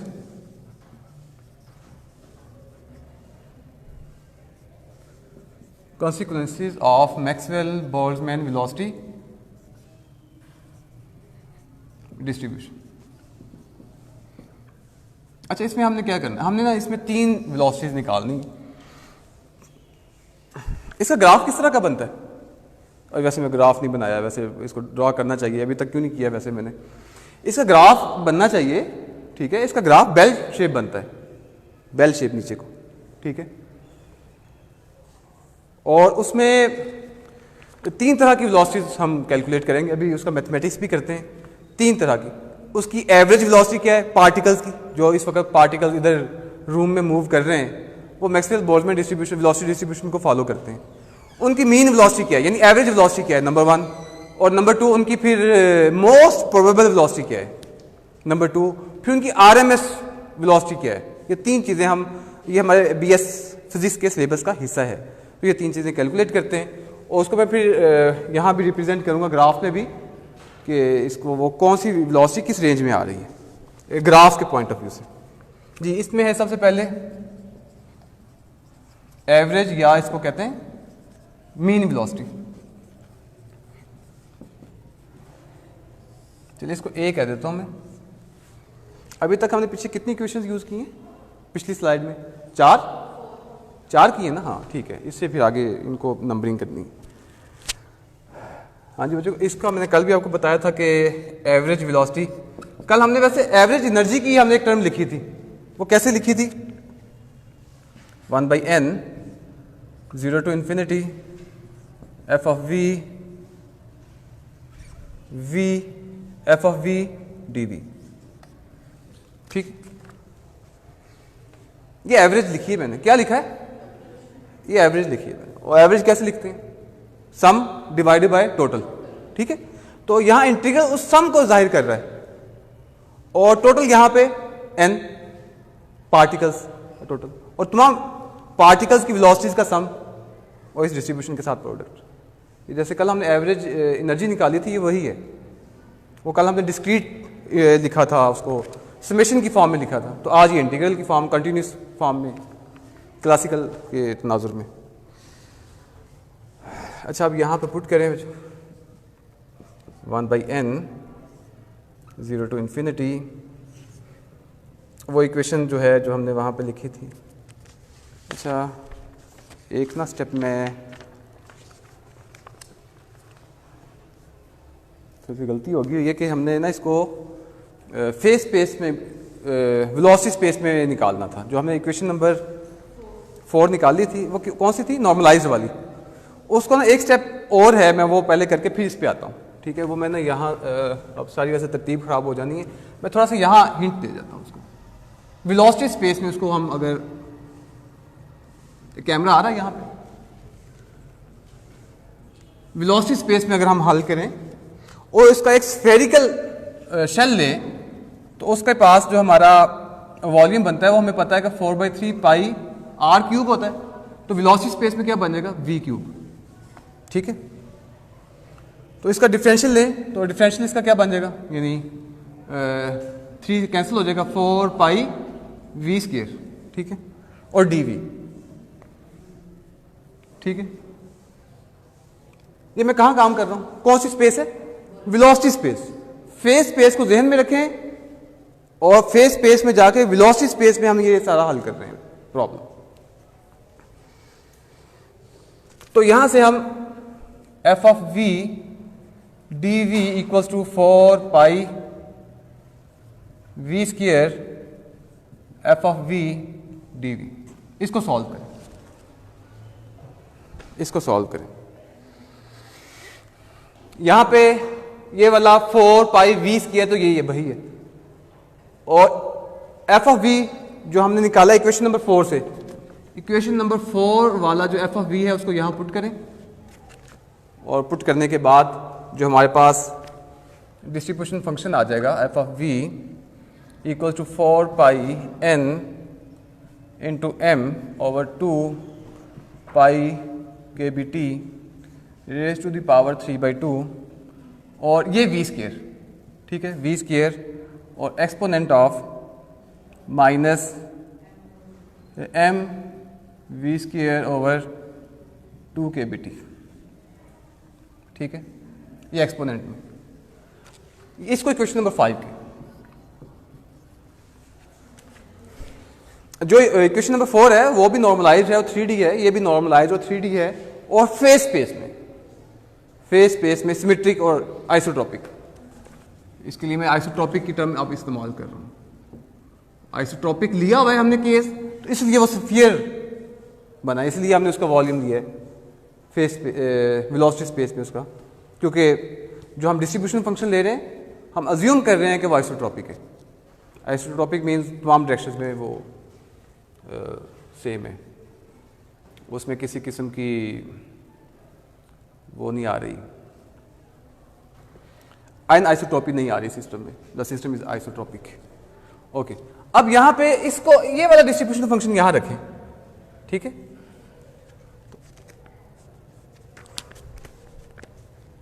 तो ये हमारे पास आ जाएगा 4 pi n m over 2 pi k B t raise to the power 3/2 velocity square exponent of minus M we square over 2 के B t into d v, ठीक है, इसको यूज करें। अब यहां पे ये 4 पाई वी स्क्वायर कहां से आया, वो ये वाला वेलोसिटी स्पेस से, तो ये हमारे पास अब डिस्ट्रीब्यूशन फंक्शन है। अब आगे हम जितना भी यूज करेंगे यही करेंगे, इक्वेशन नंबर 5 वाला। अच्छा, अब इसको सॉल्व, इंटीग्रल्स अपीयर हो रहे हैं, इंटीग्रल्स को सॉल्व करना है, उसको मैं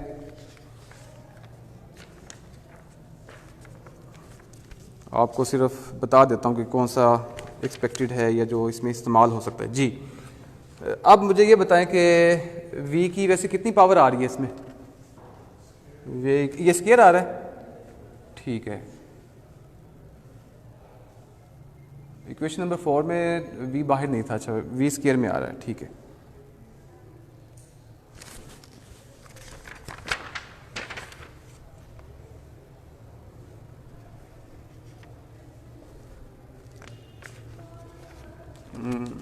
यार ये v किधर गया है, ये वाला v, ये अब क्यूब बन जाएगा, v की पावर क्यूब अपीयर होनी है यहाँ पे, ठीक है, ये v की पावर क्यूब अपीयर होगी, तो जो आप इंटीग्रल है जी वो मैं लिख रहा हूँ आपको। यहाँ जो इंटीग्रल इस्तेमाल होगा वो है 0 to infinity x raised to power 3 exponent of minus alpha x square d x equals to 1/2 alpha square, ठीक है, ये इंटीग्रल यहाँ अपीयर होगा। इसके मुताबिक इसको हल करें तो ये अल्फा जो है वो इस तरह अपीयर होगा 1/2 अल्फा स्क्वायर। तो मैं अब इसका डायरेक्ट रिलेशन लिख रहा हूँ v,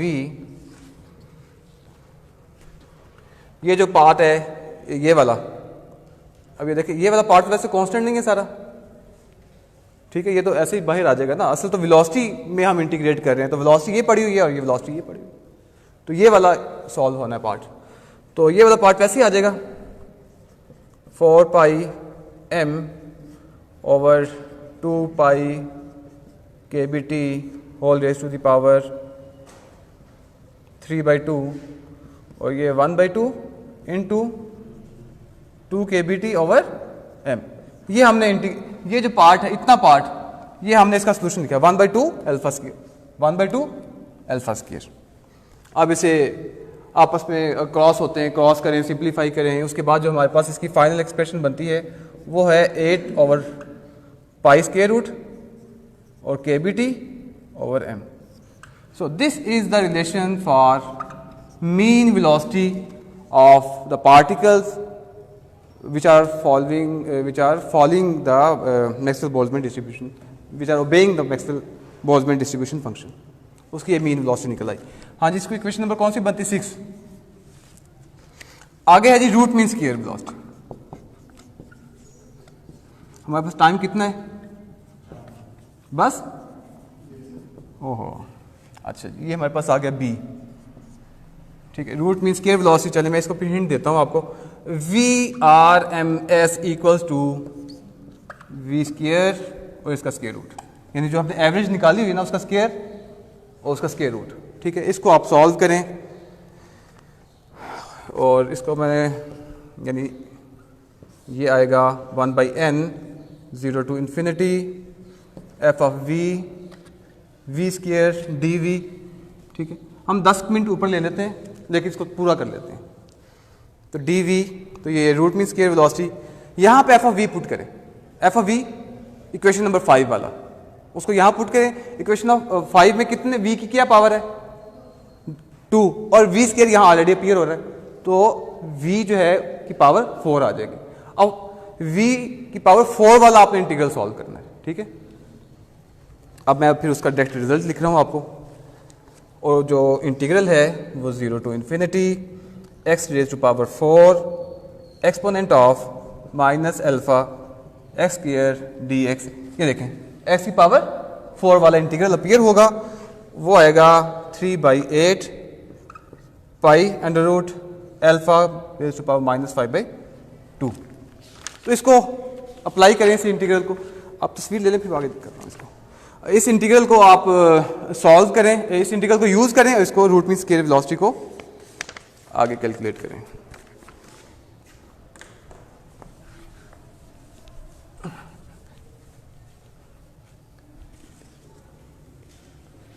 अब ये इक्वेशन नंबर 5 का बार बार रेफरेंस दूंगा आपको।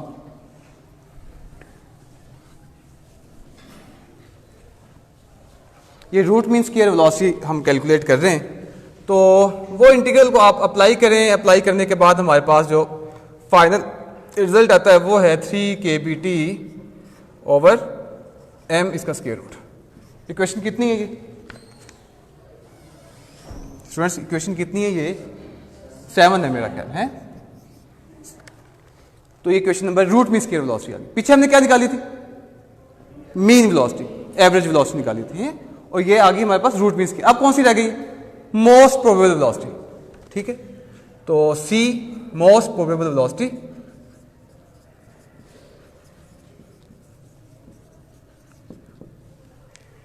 और वेलोसिटी स्पेस में इसका डेरिवेटिव dv, अगर ये मोस्ट प्रोबेबल है तो इसका डेरिवेटिव 0 होगा, f of v equals to 0। ठीक है, तो d over d v velocity space में। ठीक है, और इसको पुट करें इक्वेशन नंबर 5 को यहाँ पे n के साथ सॉल्व करें, और इसमें कोई इंटीग्रल अपीयर नहीं होना। ठीक है, बल्कि डिफरेंशिएशन है, डेरिवेटिव है, वो डेरिवेटिव लें, सॉल्व करें, तो हमारे पास जो फाइनल एक्सप्रेशन इसका बनता है मोस्ट प्रोबेबल वेलोसिटी का vmp equals to 2 kBt divided by m। ले जी, ये मोस्ट प्रोबेबल वेलोसिटी भी हमारे सिस्टम की निकल आई। तो मैक्सवेल बोल्ट्जमैन डिस्ट्रीब्यूशन फंक्शन में ये जो है मोस्ट प्रोबेबल वेलोसिटी है। अच्छा, आगे जो है हम ये देखते हैं, एक तो इसका ग्राफ हमने ड्रॉ करना है, वो हम करते हैं। बस छोटी छोटी चीज़ें, अब एक मिनट लगना है इन पे। एक चीज़ तो हमने ये करनी है कि साबित करना है to prove VMP most probable velocity is greater than average velocity is greater than root mean square velocity. Okay अब जो हमने एक्सप्रेशन ये निकाले हुए हैं, आप इनका वैसे ही देखें तो आपको अंदाजा हो जाएगा कि इसकी वैल्यू ग्रेटर आ रही है, इसकी कम आ रही है, इसकी उससे भी कम आ रही है। तो जो मोस्ट प्रोबेबल वेलोसिटी है ये सबसे ज्यादा है, एवरेज वेलोसिटी उससे कम है, और जो रूट मीन स्क्वायर है ये उससे भी कम है। और मैं इसको भी ड्रॉ भी करता हूँ। अब ना टेम्परेचर डिपेंडेंसी थोड़ी सी देख लेते हैं। जी सर,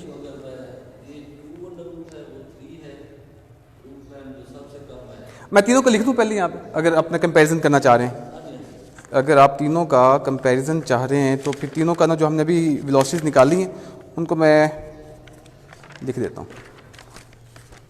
जी, सबसे पहले है जो हम निकाल चुके हुए हैं, दिस इज एवरेज वेलोसिटी 8/पाई square root KBT over m, इसका स्क्वायर रूट, ये एवरेज वेलोसिटी है। उसके बाद हमने निकाली रूट मीन स्क्वायर वेलोसिटी, और उसका जो वेलोसिटी का जो एक्सप्रेशन है रूट मीन स्क्वायर वेलोसिटी का वो है 3KBT ओवर m, इसका स्क्वायर रूट। उसके बाद अभी हमने मोस्ट प्रोबेबल वेलोसिटी निकाली है, VMP मोस्ट प्रोबेबल वेलोसिटी, और ये निकली है 2KBT ओवर m। ठीक है, तो इसमें मोस्ट प्रोबेबल वेलोसिटी जो है वो सबसे ज्यादा अपीयर होगी, उससे कम एवरेज वेलोसिटी, और फिर रूट मीन स्क्वायर, ये एवरेज है ये भी। अब इसका एक तरीका तो ये है, शायद यहाँ से वो इतनी वाज़ेह नहीं हो रही कि कौन सी ग्रेटर है और कौन सी स्मॉलर है। अब इसका एक तरीका ये है कि आप मैश को फिक्स करें, ठीक है, मैश को फिक्स करें तीनों केसेस में, इसमें भी, इसमें भी, इसमें भी, और T कोई ले लें, रूम टेम्परेचर ले लें 300 केल्विन, रूम टेम्परेचर ले लें 300 केल्विन, और क्या रह गया, KB ऑलरेडी कांस्टेंट है, बोल्ट्जमैन कांस्टेंट है, और क्या है, बस ठीक है। आप ये दो चीजें, अच्छा मैथ्स को कोई बताएं कि मैथ्स,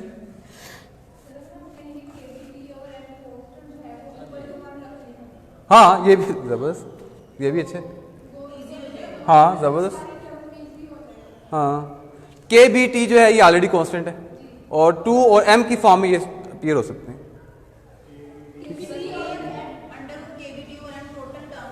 मैं आप पे छोड़ रहा हूँ, इसको आप देखें और इसको क्रॉस वेरीफाई करें। टीचर्स यही करते होते हैं, खुद काम नहीं करते, स्टूडेंट्स को दे देते हैं। Do it yourself as exercise,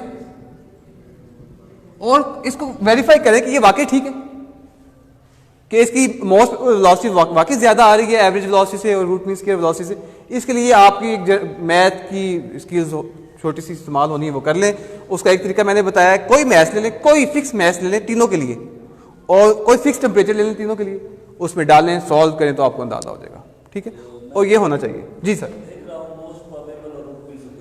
हाँ हाँ,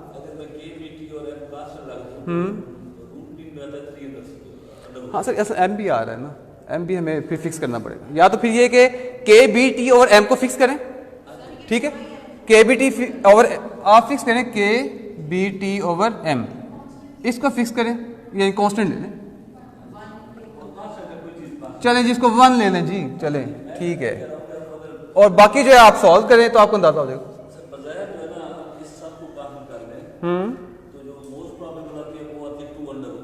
अच्छा अच्छा, 2 अंडर रूट, ठीक है, ठीक है, 2 अंडर रूट आती, तो ये 300 समथिंग आ रही, गुड, सही हो गया।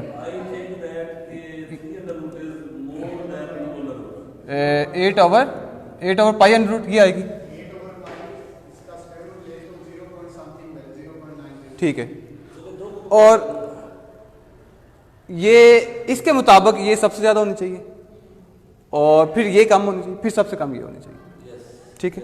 अब इसको कल काम हम ना टाइम क्रॉस कर रहे हैं। एक चीज़ हमने मजीद डिस्कस करनी है कि what is the effect of temperature on Maxwell Boltzmann distribution function, कि उसका इफेक्ट क्या आता है, उसका ग्राफ भी ड्रॉ करके देखते हैं। अच्छा, effect of temperature on Maxwell Boltzmann velocity distribution. ठीक है, Maxwell Boltzmann velocity distribution function. तो इसका जो है ग्राफ से मैं इसको रिप्रेजेंट कर दूंगा कि अगर हमारे पास ये वेलोसिटी है और ये एफ ऑफ वी है, ठीक है, तो हमारे पास एक ग्राफ ये वाला इस तरह का,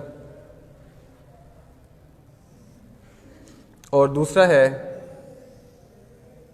इस तरह का। ठीक है, ये वेलोसिटी, ये एफ ऑफ वी है,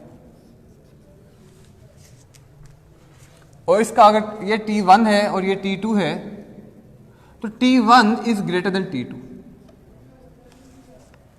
तो इसका मतलब जिसका टेम्परेचर हायर होगा ना उसका ग्राफ ऊपर को बनेगा, यानी अलोंग वाई एक्सिस वो ज्यादा ऊपर जाएगा, बनिस्बत उसके जिसका टेम्परेचर कम है तो वो अलोंग एक्स एक्सिस की तरफ होगा और एक्सपेंशन होगी उसकी, वाइड विड्थ उसकी ज्यादा होगी। ठीक है, तो ये एक टेम्परेचर का इफेक्ट है दोनों ग्राफ के। तो ग्राफ बन के मैं कह रहा था ना ग्राफ ड्रा करना चाहिए डिस्ट्रीब्यूशन फंक्शन का, तो ये ग्राफ है इसका वेलोसिटी डिस्ट्रीब्यूशन फंक्शन का। एक तरफ हमने v लिया है और दूसरी तरफ उसका रिस्पॉन्स एफ ऑफ वी की फॉर्म में। ठीक है, ये भी हो गया। अच्छा, आगे है कि हमने ना इससे एनर्जी डिस्ट्रीब्यूशन फंक्शन भी बुक्स में निकाला हुआ है। ये हमने निकाला है velocity distribution, Maxwell Boltzmann velocity distribution function. इसी को इन टर्म्स ऑफ एनर्जी भी लिखा जा सकता है, जैसे हमने स्टार्ट में लिखा था। तो वो अभी 2 स्टेप्स हैं, वो मैं अभी करता हूँ। जी, क्या कह रही है?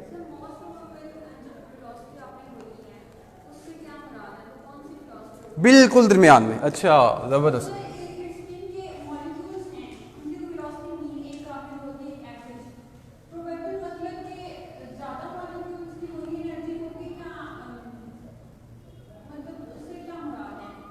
हाँ जी, कि इस वेलोसिटी के साथ पार्टिकल्स इस वेलोसिटी के साथ जो यहाँ पे हैं वो वेलोसिटी बहुत ज़्यादा पार्टिकल्स की होगी, बहुत सारे पार्टिकल्स उस वेलोसिटी के साथ मूव कर रहे होंगे जो मोस्ट प्रोबेबल वेलोसिटी। ठीक है, और एवरेज वेलोसिटी का मतलब है कि पूरे सिस्टम की उनकी सम करके उनकी एवरेज करेंगे तो वो, तो यहाँ पे जो ये मोस्ट प्रोबेबल वेलोसिटी, ये जो मैंने परपेंडिकुलर ड्रॉ किया है, this perpendicular shows VMP most probable velocity. एक मिनट मैं भी आपको बता, और यहां करके जो है ना इससे पीछे वो अपीयर होनी है average velocity, V average. Okay, हमने कहा है कि सबसे ज्यादा इसकी है, उससे कम है, और रूट में स्क्वायर की वो शायद यहां, अब एग्जैक्ट मैं लोकेशन नहीं बता सकता, लेकिन वो इससे कम ही होगी और यहां करके अपीयर होगी। And this is VRMS। ठीक है, और ये जो हमने वेलोसिटीज ले रहे हैं ये 0 से इन्फिनिटी तक, इसलिए हमने इंटीग्रल भी 0 से इन्फिनिटी तक सॉल्व किया। और अगर हम -इन्फिनिटी टू इन्फिनिटी करते तो फिर ग्राफ इस तरह का होना था, वो सिमेट्रिक होना था अलोंग दिस एक्सिस, वो इस तरह का होना था। अगर -इन्फिनिटी टू +इन्फिनिटी इंटीग्रेशन हम करते तो फिर होना था। अब हमने 0 से इन्फिनिटी की है तो वो इसके राइट तरफ जो है वो अपीयर होगा ग्राफ। ठीक है, यानी ये इंटीग्रल्स की लिमिट जो हम ले रहे हैं उसका ग्राफ के ऊपर ये इफेक्ट आएगा। ये ग्राफ जो है हमने लिया हुआ है 0 टू इन्फिनिटी के लिए इंटीग्रेशंस, तो ग्राफ इस तरह का अपीयर होगा, अदरवाइज सिमेट्रिक होगा अलोंग वाई एक्सिस, ये वाला।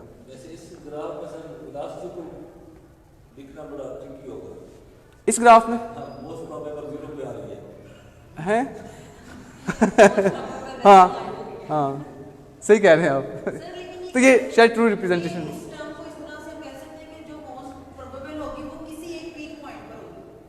नहीं जी, टोटल सिस्टम की। लेकिन वो बहुत ज़्यादा नहीं ना होंगे, वो बहुत ज़्यादा नहीं होंगे, इसलिए ग्राफ ये ठीक है, ये वाला ये ठीक नहीं है। और हमने 0 से इन्फिनिटी ही सॉल्व किया है अपने प्रॉब्लम में भी, हमने 0 से इन्फिनिटी सॉल्व किया है। तो this graph is most probable. तो टेम्परेचर का इफेक्ट भी हमने चेक कर लिया है, और अब मैं टेम्परेचर का इफेक्ट हमने कर लिया तो मैं इसको इरेज कर रहा हूँ। हाँ हाँ, टेम्परेचर अगर इंक्रीज करेगा तो ये ऊपर को जाएगा।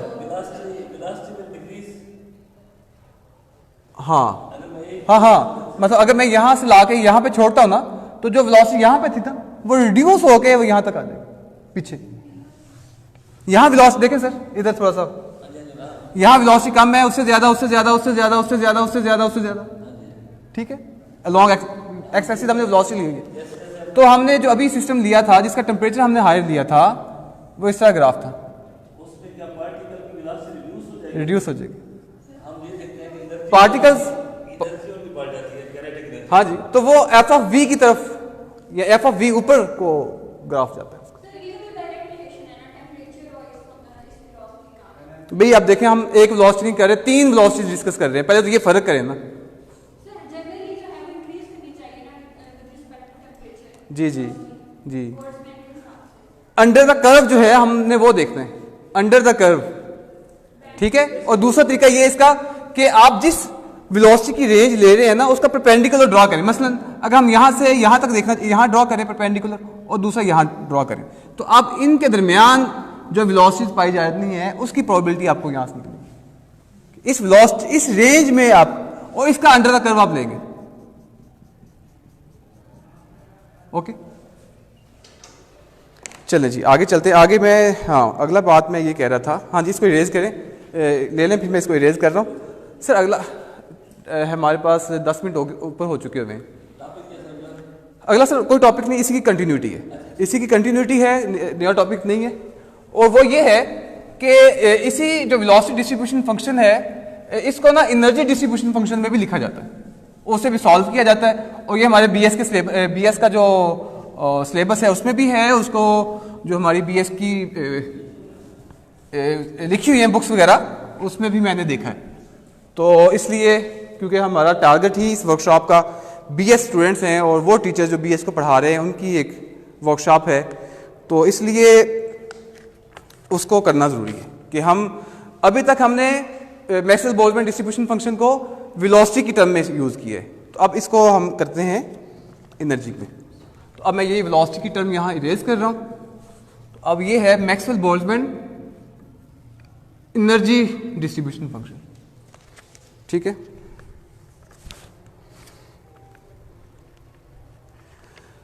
तो इसमें एक बस छोटा सा रिलेशन है, वो हम देखेंगे, n f f e d of e equals to f of v d v.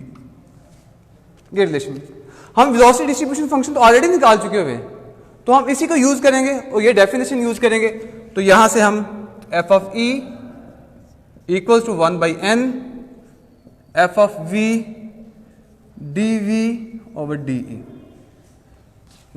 ये रिलेशन यूज करें। तो यहां पे एफ ऑफ वी हमने कौन सी पुट करनी है, जो वेलोसिटी डिस्ट्रीब्यूशन फंक्शन निकाला हुआ है, इक्वेशन नंबर 5, वही पुट करें। वो 3D के लिए नॉर्मलाइज, उसको पुट करें यहाँ पे, ठीक है। और इसको सॉल्व करें, तो हमारे पास जो एक इसमें इंटीग्रल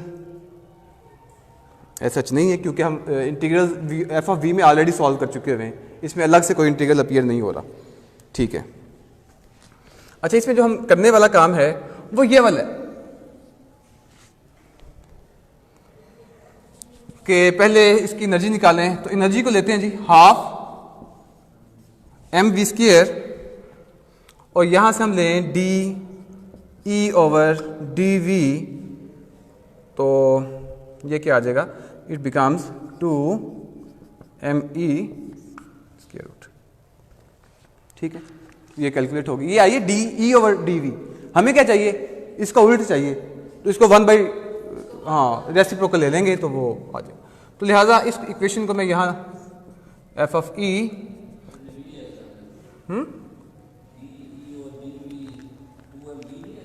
यहाँ पे, सर ये तो ठीक है, यहाँ पे जब लिखेंगे तो उसको रेसिप्रोकल ले लेंगे। अच्छा, एफ ऑफ ई, कोई मसला आ रहा है, कोई मसला आ रहा है कैलकुलेशन में क्या?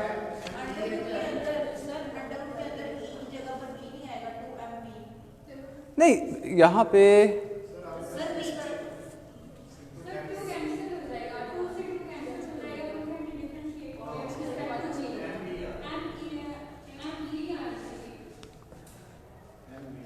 अच्छा, एक मिनट मुझे इसका डेरिवेटिव देना, d E over D we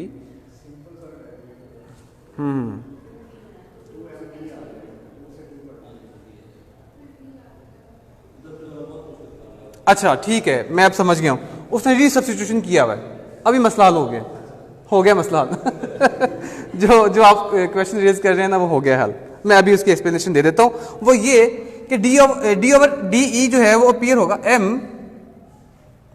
into क्या आएगा, इसका डेरिवेटिव क्या आएगा जी आपके मुताबिक, m v, ठीक है, m ऑफ v, जो v है ना इसको दोबारा यहां से निकालें, यहां से v square equals to 2e over m और इसका स्क्वायर रूट, तो ये v बन जाएगा। तो इस v को वहां पुट करें, ठीक है, 2e ओवर m और इसका स्क्वायर रूट, ठीक है। अब ये m इसके साथ सॉल्व होगा तो अब ये आ जाएगा, ठीक है। मैं परेशानी हो गया इतना ब्लंडर हो गया सही रात लगा दी मैंने कैलकुलेशंस पे और सही रात में लगा दी कैलकुलेशंस पे और फिर गलती हो गई नहीं ओके है, ठीक है, इट्स कंफर्टेबल, ओके। तो जी 1/n f of v dv over de, ठीक है जी। अब तो चीज़ें ओके हैं। इक्वेशन नंबर 5 से f ऑफ v पुट करें और जो अभी हमने dv ओवर ये निकाला है इसको रेसिप्रोकल लेके यहां लिखें, रेसिप्रोकल लेके उसको सॉल्व करें तो हमारे पास जो f ऑफ e है ये बन जाता है e over pi square root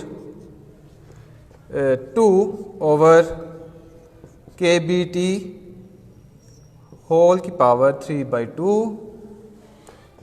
exponent of minus e over के बी टी, ठीक। And this distribution is called Maxwell Boltzmann energy distribution. चलिए जी, अब एक छोटा सा काम है और काम मुकम्मल हो जाएगा, कोई बात नहीं, कर लेते हैं। नहीं सर, इरेज नहीं कर रहा मैं, इसी कंटिन्यूटी है, वो अलग से नहीं है। एक है इक्विपार्टीशन थ्योरम, इक्विपार्टीशन थ्योरम,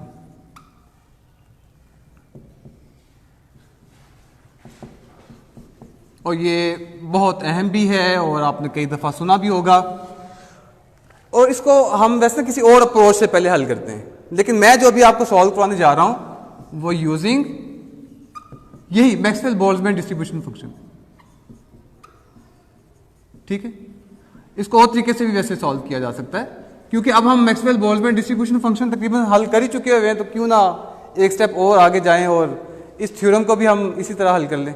और ये थ्योरम क्या कहता है, इक्विपार्टीशन थ्योरम ये कहता है कि हमारे जो पार्टिकल्स की ट्रांसलेशनल मोशन है वो जितने डिग्री ऑफ फ्रीडम होगा उसमें इक्वली डिस्ट्रीब्यूट होगी अलोंग एक्स एक्सिस। वो हम कैलकुलेट करते हैं 1/2 mv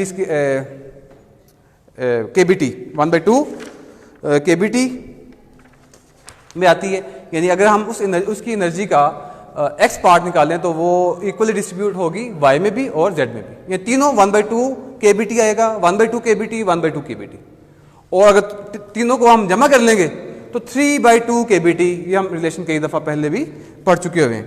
तो इसका जो थोड़े से स्टेप्स हैं वो मैं आपको यहाँ लिखवा देता हूँ। इसमें हमने पहले Ex ले लेते हैं, Ex।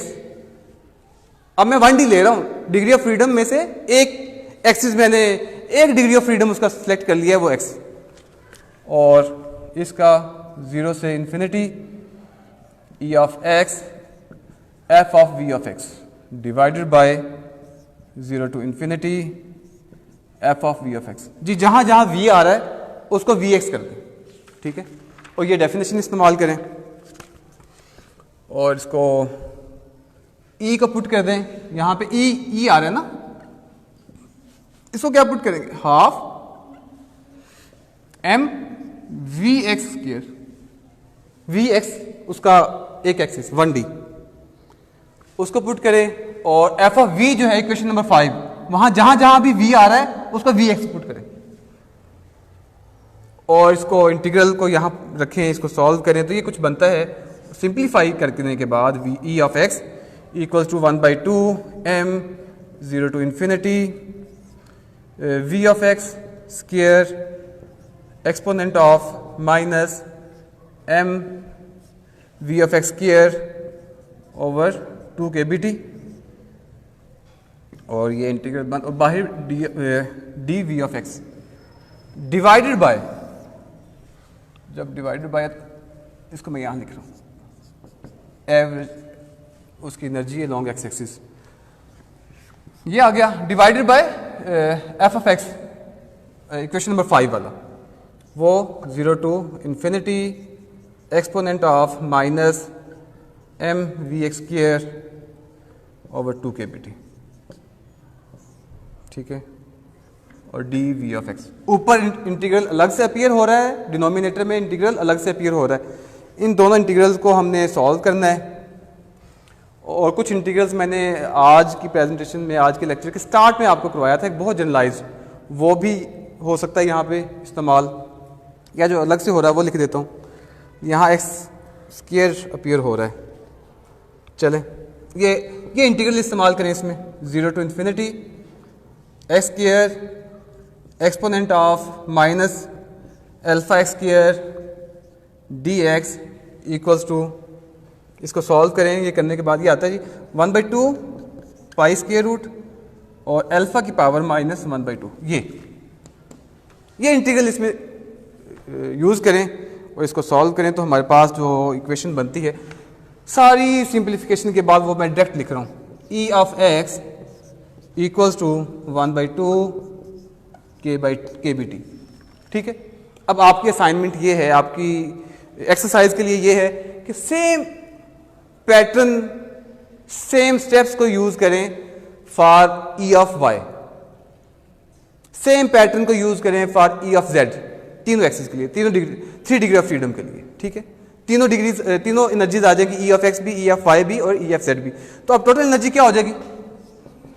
हाँ, E is equal to E of X plus E of Y plus E of G. तो ये सारी निकलेंगी 1/2 k B T, 1/2 k B T, 1/2 k B t, तो इट बिकम्स 3/2 के बी टी, ठीक है। It is equipartition theorem of energy which says कि energy जो है ट्रांसलेटरी मोशन में वो इक्वली डिस्ट्रीब्यूट होगी in each degree of freedom. एक मिनट में सवाल लेता हूँ आपका। अच्छा, ये इसमें कुछ चीज़ मिस ना हो जाए जो डिस्कशन में आनी हो।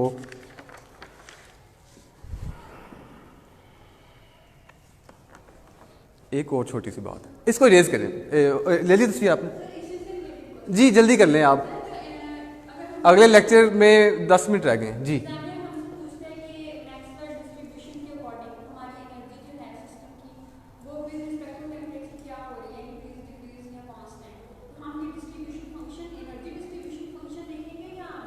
एनर्जी डिस्ट्रीब्यूशन, अगर तो एनर्जी का देखें, पहले फेज स्पेस का कॉन्सेप्ट क्लियर करें। मैंने जो कल वाला लेक्चर है वो पहले वो भी सुने आप, आई रिकमेंड कि वो सुने। फेज स्पेस का पहले कॉन्सेप्ट क्लियर करें। फेज स्पेस है पोजीशन वर्सेस मोमेंटा, ठीक है। तो आप प्रॉब्लम को सॉल्व कर सकती हैं पोजीशन वर्सेस मोमेंटम स्पेस में। फेज स्पेस को मोमेंटम स्पेस में भी कर सकती हैं, इसी प्रॉब्लम को एनर्जी में भी, एनर्जी स्पेस में भी कर सकती हैं। देखिए, जो डायनामिक सिस्टम होता है, डायनामिक सिस्टम का मोमेंटम होता है, मोमेंटम है तो वेलोसिटी भी है, अगर वेलोसिटी है तो एनर्जी भी है। सुन ले, अब बात सुन ले, ठीक है, उसकी एनर्जी भी है, ठीक है।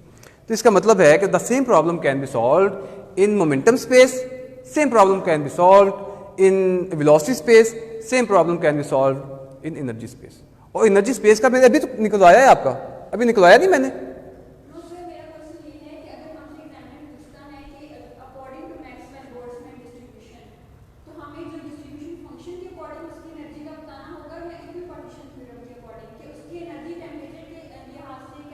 नहीं, वो मैक्सवेल बोल्ट्जमैन डिस्ट्रीब्यूशन से, वो मैक्सवेल बोल्ट्जमैन डिस्ट्रीब्यूशन से निकालना है आपको।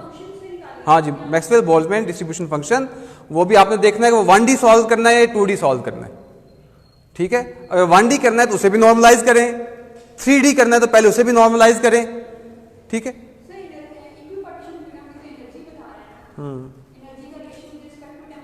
जी जी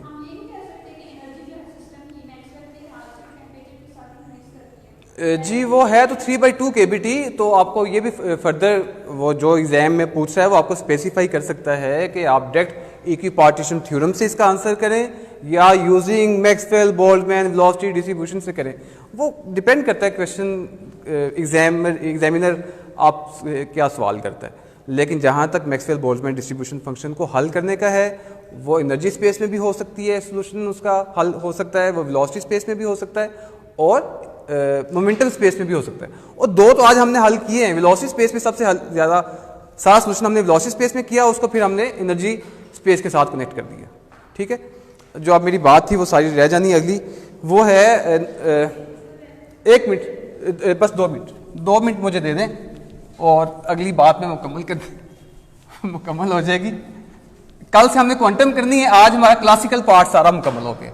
ये खुशी की बात है कि हम अपना जो टारगेट है 5 दिन की वर्कशॉप का, वो तकरीबन जो मैंने सोचा था, आज अगर ये मैं बात अभी कर लेता हूँ 2 मिनट वाली तो पूरा हो जाएगा। ठीक है, अच्छा वो है जी थोड़ी सी बात इस पे कि नॉन मैक्सवेलियन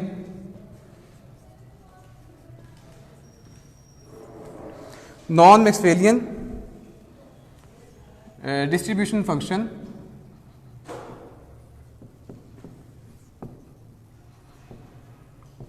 इन क्लासिकल रिजीम।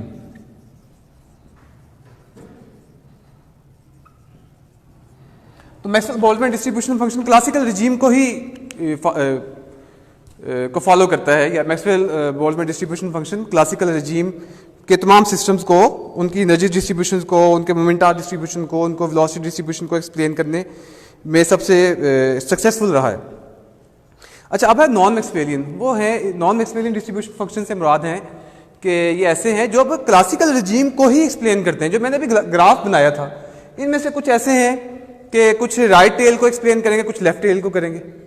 वो जो ग्राफ बना है ना बेल शेप, कोई इस साइड वाले पार्टिकल्स को भी ले लेगा, इस साइड वाले पार्टिकल्स को भी ले लेगा। ठीक है, कुछ उसको स्ट्रेस कर देता है, जो बेल है उसको विड्थ को कम कर देता है। तो इसमें कौन कौन से हैं? उसमें है, एक है बाई मैक्सवेलियन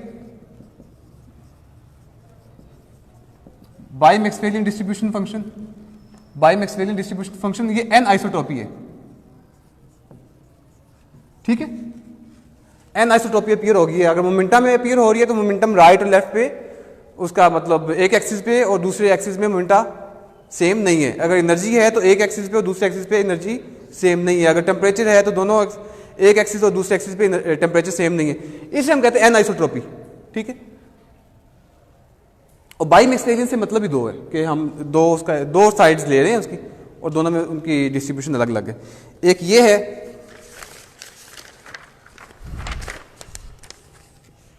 और एक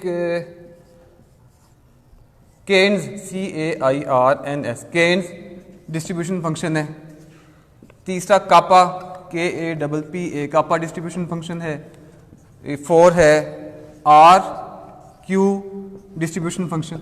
ये सारे के सारे डिस्ट्रीब्यूशन फंक्शन और भी हैं जो क्लासिकल रिजीम को ही एक्सप्लेन करते हैं, लेकिन इनमें से मोस्ट सक्सेसफुल जो है वो कौन सा है? मैक्सवेलियन। और these all distribution functions are reducible to Maxwellian under limiting case. बात मुकम्मल होगी, क्लोज कर दें। बहुत शुक्रिया, थैंक यू। भागम भाग में पहुंच ही गए।